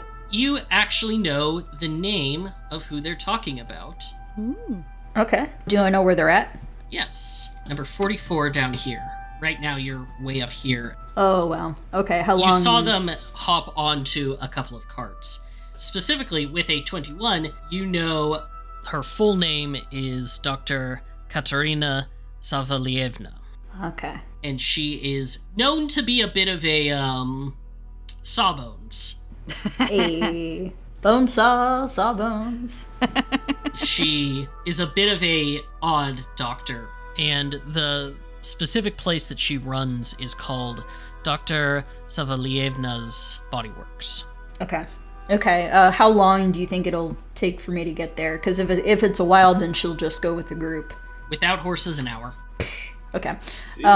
So I think in that case, Myra will actually stick around and wait for the group to come with her. So she puts a hand on Bonesaw's shoulder and goes, if you don't mind helping us, look for more clues. I'd love to help.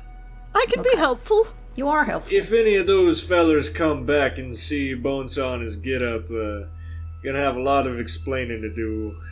We got you, Bonesaw. If we need to remind him that I should have helped out when everything was going down.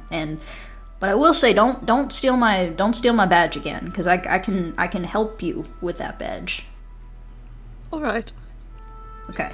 Well, let's finish up here and make it quick. All right. Rather not have Bonesaw recognized again. All right, so you guys are going to look around a little bit more. Yeah. You knew there were some things going on in the abandoned house to the side. You also know that the people who lived here were named Selma and Otis. So not the neighbors they were feuding with. Okay. Moz is gonna go to the abandoned house and try and find the wood alcohol. Give me a perception check. 18. You start smelling around inside, sniffing around. There's a fine layer of dust. There hasn't been any activity in here for about a week, you would guess. The wood alcohol smell, Moz, smells horrendous. It is almost overpowering. You get just a slight scent on the wind of death and decay. Is that slight scent enough to like track off of, or like can I follow where it's coming from? Yeah, you go back into this place's bedroom, and it seems like it's coming from underneath the floorboards. Oh, I guess Moz is gonna start working on ripping up the floorboards. He's got a machete. Can use that as kind of like a lever or makeshift crowbar. You pry this open, and as soon as you do, the stench of death is almost overpowering as you all look down and see what looks like a pair of legs that were sawed off at just above the kneecaps. Oh, Damn. gross. What have you got there? Don't tell me this is your handiwork, Bones. How would I even do that? You've been with me the whole time. You need to add to that sign on the side of the cart. I'm not sure how you pulled that stunt earlier, but I wouldn't put it past you. I'm going to choose to be flattered. What type of feet? Like human feet? Ratfolk feet? Halfling feet. Halfling feet. And as you're looking in here, you see that it is just about the size for an average halfling in this little hole.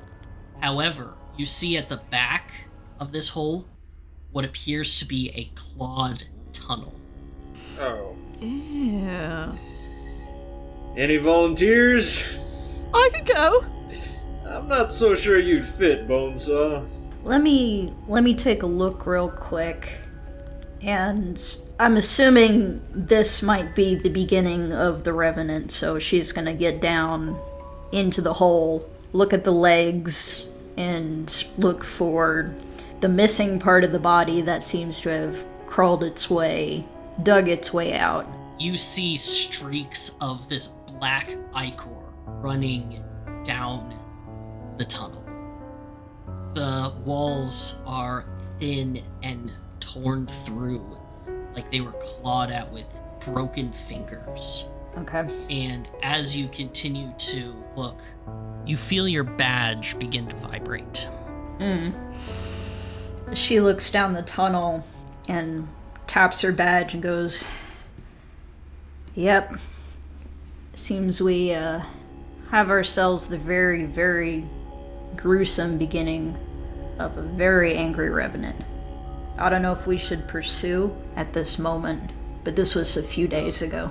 Yeah, this was about a week ago that this started. Okay. And from what you can tell, the hallway, only Moz would be able to crawl through it. Okay. I could mix up an elixir of reduced person, but I've only got enough juice in me left for one.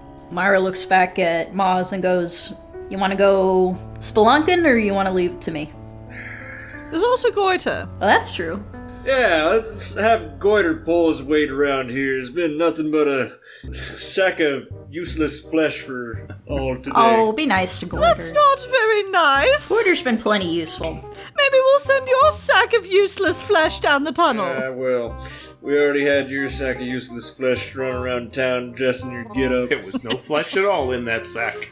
Goiter lets out a at Moz when he comes out. Bonesaw squishes his face to help him pay attention, and he says, "Goiter, listen to me. The minute you see danger, I want you to run away, okay? Let's not have a repeat of the mimics. Promise?" Okay, I'll do that. You drop Goiter down in. Bloop. He sticks the ion torch out of his mouth and just down the way. After a few minutes, the light disappears in the distance, and you all hear up against the window outside.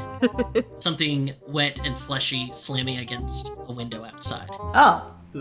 Myra goes outside to see where Goiter came from. Goiter leads her to just behind a small bush, and you can see a hole that has been dug out, and more of the blood has been smeared around, but in the out of doors, it hasn't stayed as fresh. It would take some tracking and subduing, but you now know way more information about who your target is, what you're looking for, and where you need to go.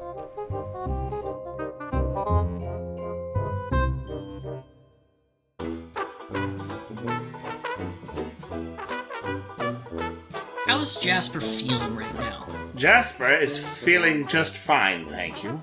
Oh. He's going to set down the glass, and he's going to say, "No, by Jiminy. Somebody has to let Bonesaw know that they can't just do sorts of things like that." And I'm gonna do it.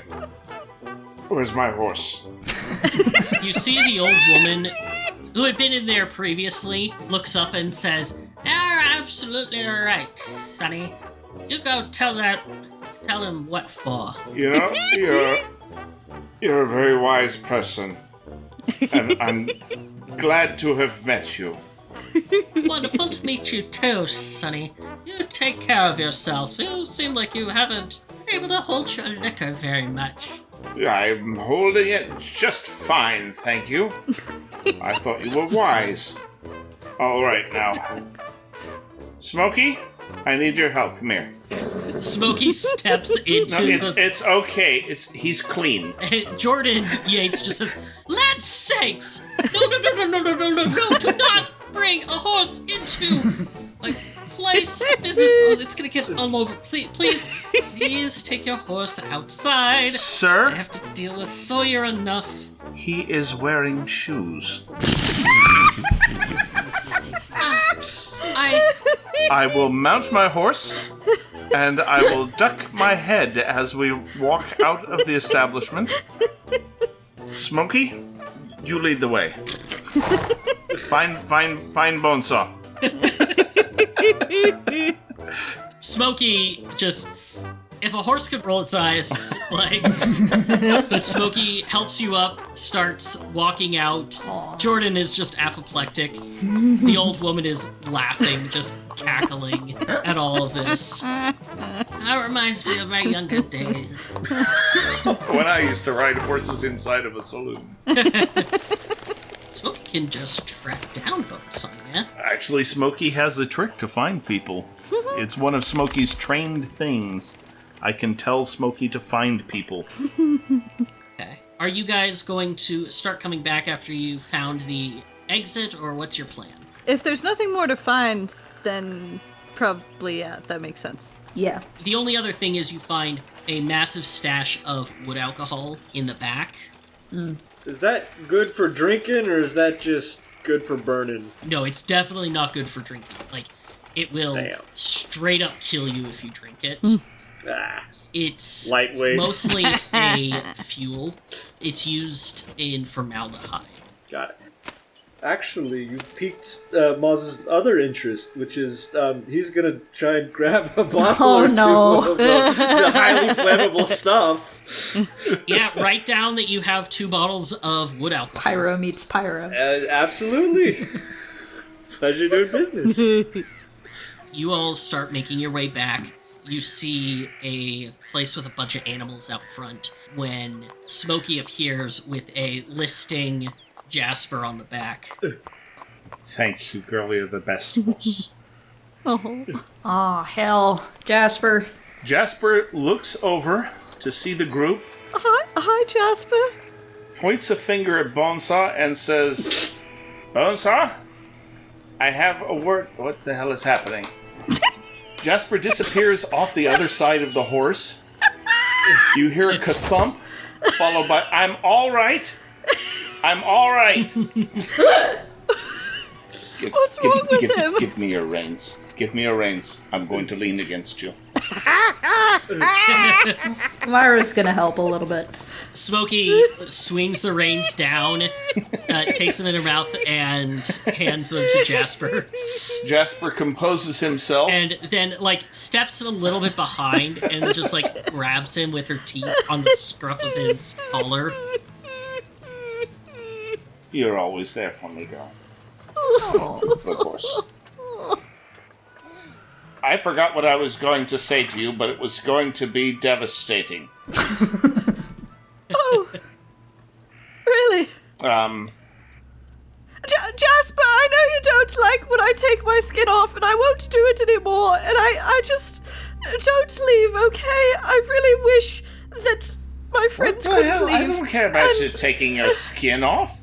Take your skin off whenever you feel like it. Rattle around in your bones. That's fine. Oh. Don't stab women in their houses. Don't. When I was 8 years old, back in the Stone Age, my father was out of town on a business. He was traveling to make money. And somebody broke into our house while we were out and stole some things worth money. And I was scared, but my mother was never the same. She never felt safe in our house from that day. We had to lock our door even during the day. Do you know how many people in Boston lock their doors during the day? No, not probably not very many. But the point is she didn't feel safe in her own house. You are an agent, sir, of chaos. Thank you. I think. Sorry. That was not a compliment. No, thank you. What does one say to it? What was that? An insult? Fair. I take it. It's fine. It wasn't an insult. It wasn't an insult. Bonsoir. Come here, Bonsoir. Oh. Yes, of course. Bonesot squeezes him really hard. I won't ever do it again, I promise. Lean close, because I can't say this out loud because you might go to jail. Don't stab people. You can stab bad guys. You can even stab the occasional good guy by accident, but this is just people. This is just people. Alright. You think I don't like you anymore. I can see it in your goggles. I know, I wear all my expressions on my mask. It's not true. Bonsoir, you're my friend.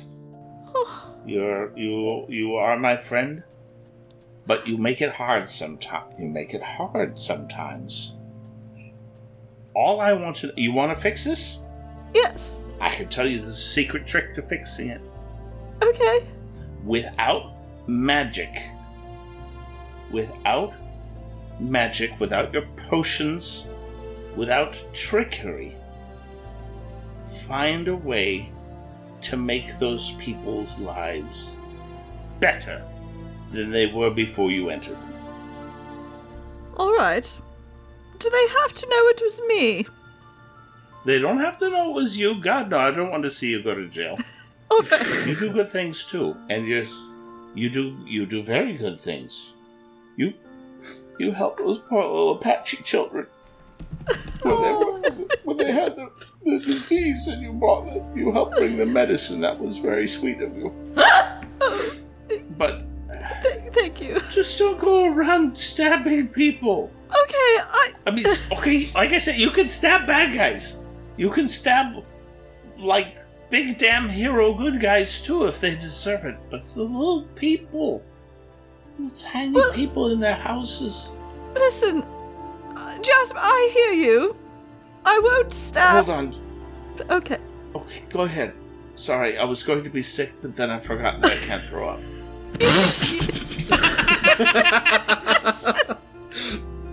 Maybe I can help with that. But regardless, I hear you. I won't stab people that are the little people, like you said. But you have to understand, sometimes the little people are dangerous. I was killed by little people, a whole crowd of them. You can't just assume that these people who go around hating zombies are harmless. They killed me. That is... How was I to know that he wouldn't get a bunch of his big buddies and once they're in a crowd like that, it's pretty scary. That's all I'm saying. Maybe I shouldn't have stabbed the woman in her home, but I think I'm justified in being afraid. Well, I understand that. Yes, you are, but you're a big damn hero. You're the smartest person I know. Oh, really? It's a low bar. You make incredible. You can crawl out of your skin, or you have your skin crawl off. I still don't understand how it works. I really don't want to know. It splits along the seams, actually, and then sort of. My bad. Moz smacks Bonesaw across the head. Oh. Y'all are being I really don't want to know. I really don't want to know. I said that already. The point is something important. The point is, that person was a jerk for not liking zombies. I'll grant that. But everybody deserves a chance to be a jerk. I met a jerk this morning. I met a jerk dragonborn that tried to trip me with a stone because they're a big jerk. But I'm a bigger something. Jerk? Person, maybe jerk. I don't know. I'm a bigger. Right. I am bigger sure than that. They're a big jerk, but I'm bigger than that. All right. Myra kind of chimes in, knowing it's not really helping. I don't think that was actually their fault. I think there's something going on with them. I don't think they intended that, because I talked to them and then something weird also happened, but then they pushed me out of the way from getting hit. So I don't know what's going on with them, but I think there was some misunderstanding with that. How do you do that? What? I know Bonesaw can... There are two Myras.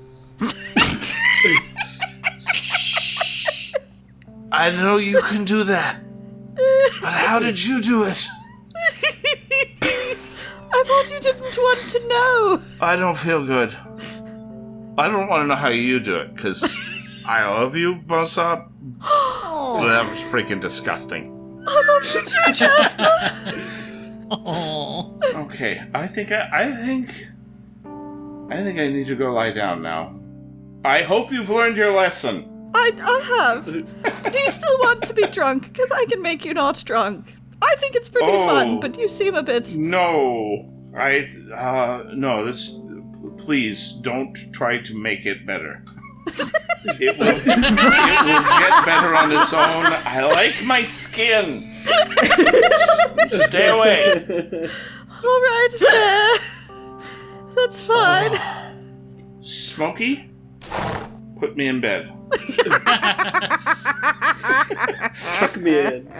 And somehow Jasper slithers up onto the saddle. So are you going to be drunk for dinner with the Galloways, or... Oh, gods. I'm not going to lie, I'd love to see that. Dinner with the Galloways. Oh, damn it. All right. What do you got? It's just Alchemist's kindness. You saw Sawyer drink it this morning. Her skin stayed on fine. That's true, I did. You're absolutely right, I was there. The centaur, right? Got it? Alright, I'm on board. Let's do this. Alright, here you go. It'll take about 10 minutes. I'm going to drink this. What happens? Make a fortitude save. Oh, yes. So I thought it just get rid of hangovers. I didn't know it actually sobered you up. Could be the power of suggestion. That's a great point.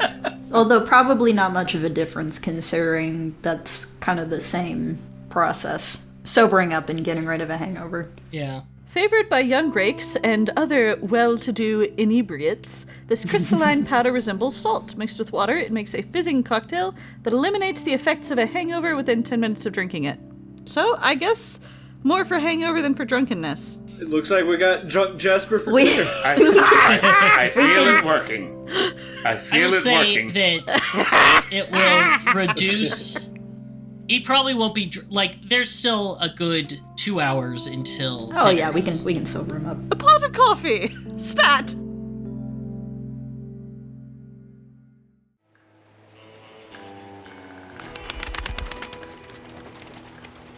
As you start to walk away and head back, you hear coming from that little stall, "Help!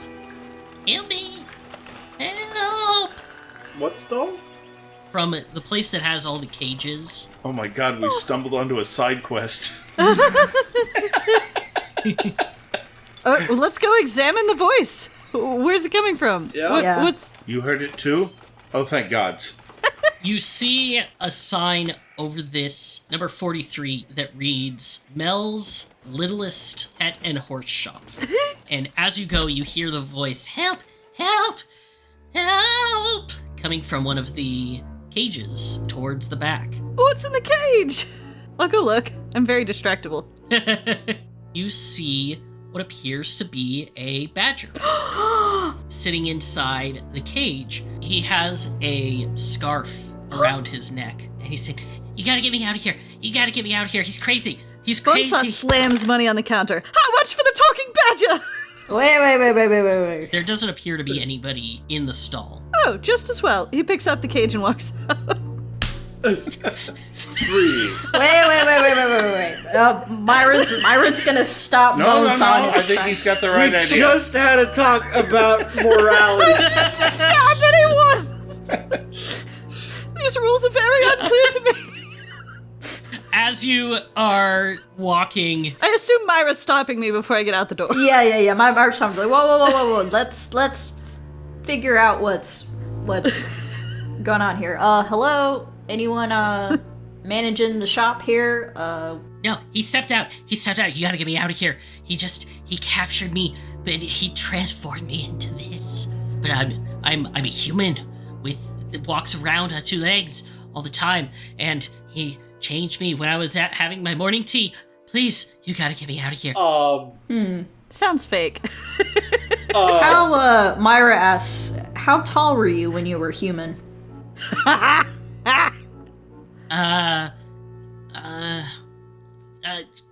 6'7". And is that tall or short for a human? Short for a human. Nice try. Wait, no, shh, I No. can no. suss this out. he's here. All right, listen to me, Badger. A train leaves Boston at 20 miles an hour, headed for Philadelphia. The same different train leaves Philadelphia headed for Boston at 20 miles an hour. When do they meet? A human could answer. Are they African or European? Yeah, the badger looks confused and says, Oh no. Shh, the pet's here. He's here. Quiet. It's Peaches. And you all hear a low growl as you look to the top of several of the cages and see a cougar glaring down at all of you, growling. Oh, God's not seeing cougars. Fuck.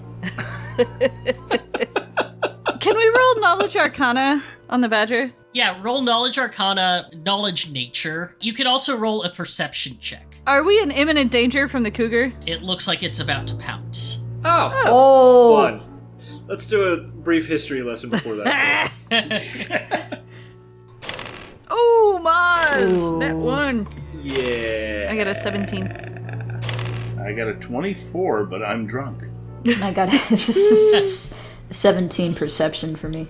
With a 24 knowledge nature, I think, Jasper, you know of stories of the sentient beaver society higher up in the mountains. But you know that this probably isn't that situation, because this is a badger, not a beaver. This is also somebody claiming that they were transformed. Yes. With the knowledge arcana that Bonesaw got, this is not a transformed human. This appears to be an awakened creature. And Myra, you notice that the cougar's tail is going back and forth in a playful manner. And the cage that Bonesaw is carrying with the badger in it does not have a lock on it. Oh dear. I don't think everything is as it seems. No.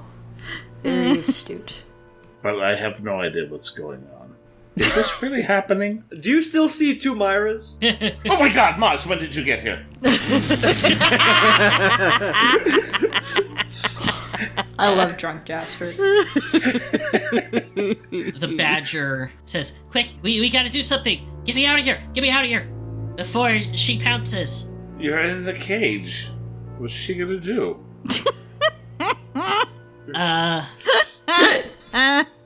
Oh, those are reasonable questions.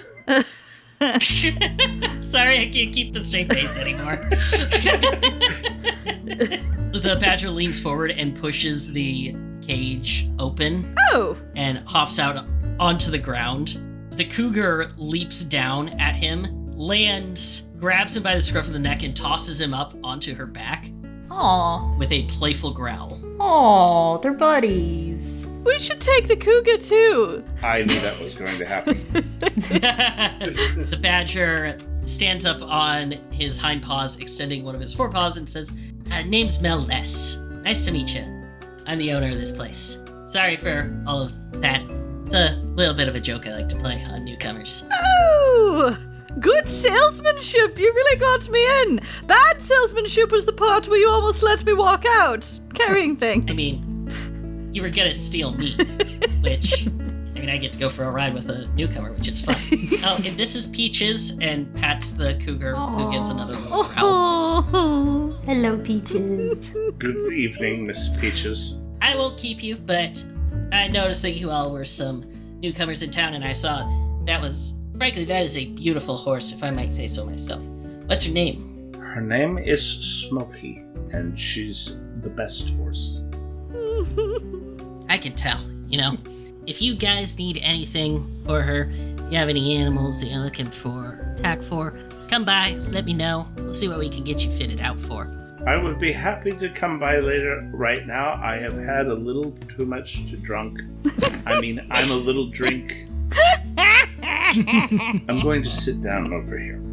How long until this potion takes effect? Really? I thought it would have kicked in by now, but you must have, a very strong constitution or something. Damn straight, I'm a zombie. Bonesaw pulls Moz to the side a little bit and says, "How are we feeling vis-a-vis horse replacement? Still a bit sad about Tumble?" Nope, not yet. All right. Whenever you're ready. I support you.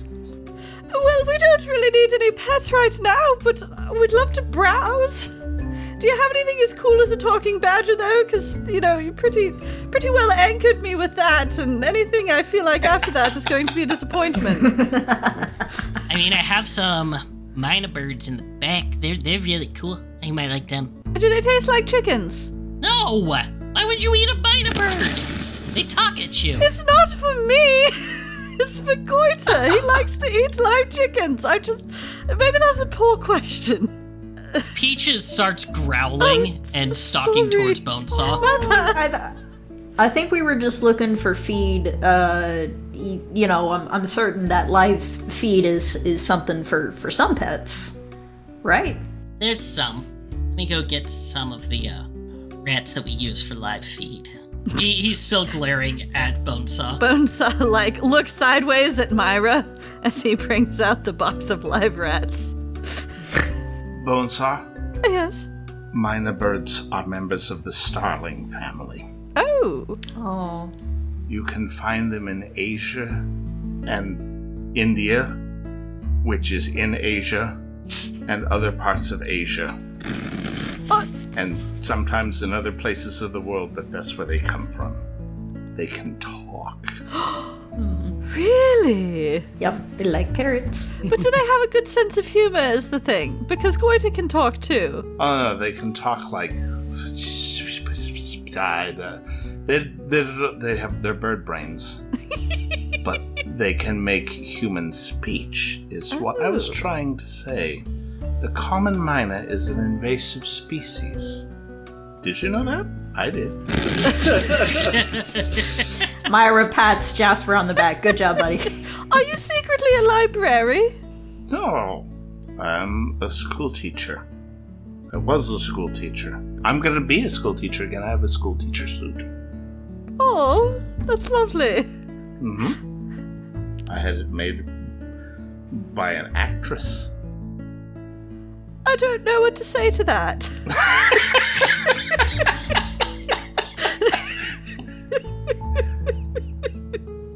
Then I win. You know what?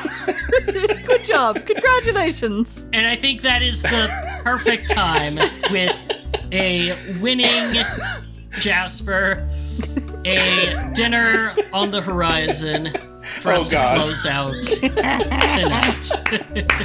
Yay! That was excellent.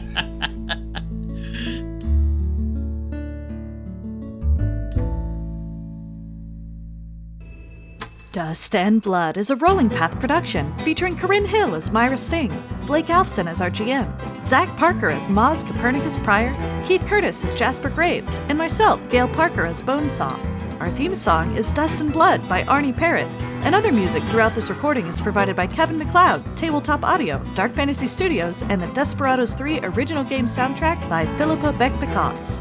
Transcripts, detailed sound credits, and more can be found on our website at dustandbloodpod.com. You can follow us on X and Facebook at DustAndBloodPod, or support us through our Patreon at Dust and Blood, where you can join our community Discord and get perks like our behind-the-scenes discussion show, The Roundup.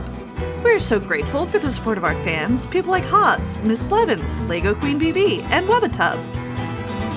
Dust and Blood releases monthly on the 1st, and our next episode is coming at you on October 1st. Content warnings can be found in every episode description, and we hope you enjoy exploring this fantasy western with us. Thanks for listening. My eyes shoot open to the early morning sun. I feel that aching, pounding, poking of a bullet in my lungs. Skinny ceiling, bones crunching. I feel that wretched ancient something drag me up to face that coward son of a gun. His face grows wide as he fumbles for his holster. I feel the lead pierce my shoulder, neck, and chest. I scream that I have died 100 times and lived 1,000 years, and I'll be damned if a boy like you's gonna be the best. Yes, I'll be damned if a boy like you's gonna be the best. I'd like to consult the party real quick. Now you consult the party? What happened to the party? I have a thing. It's gonna make everything bad. And then you attacked her with a knife. I have an idea that jumps off of Jasper's idea, but it's different from what I think Jasper is doing, and I don't want to just throw his hands up. Don't give me any warning. Just do. Okay. Tunnel of fun. Because I don't think there's any way you can communicate.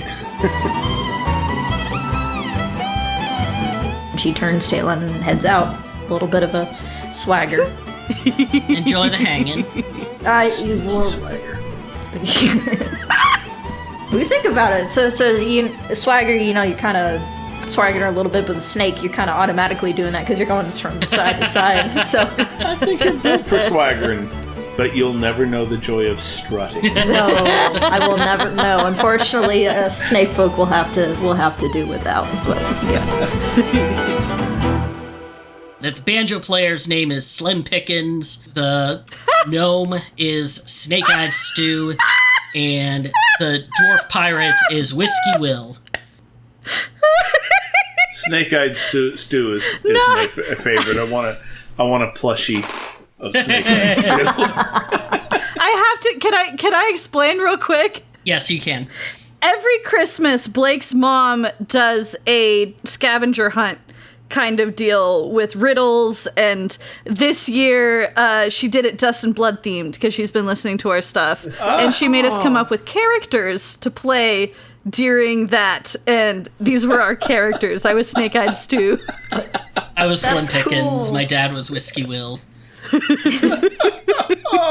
That's wonderful. I That love is so that. wonderful. That's perfect. Great.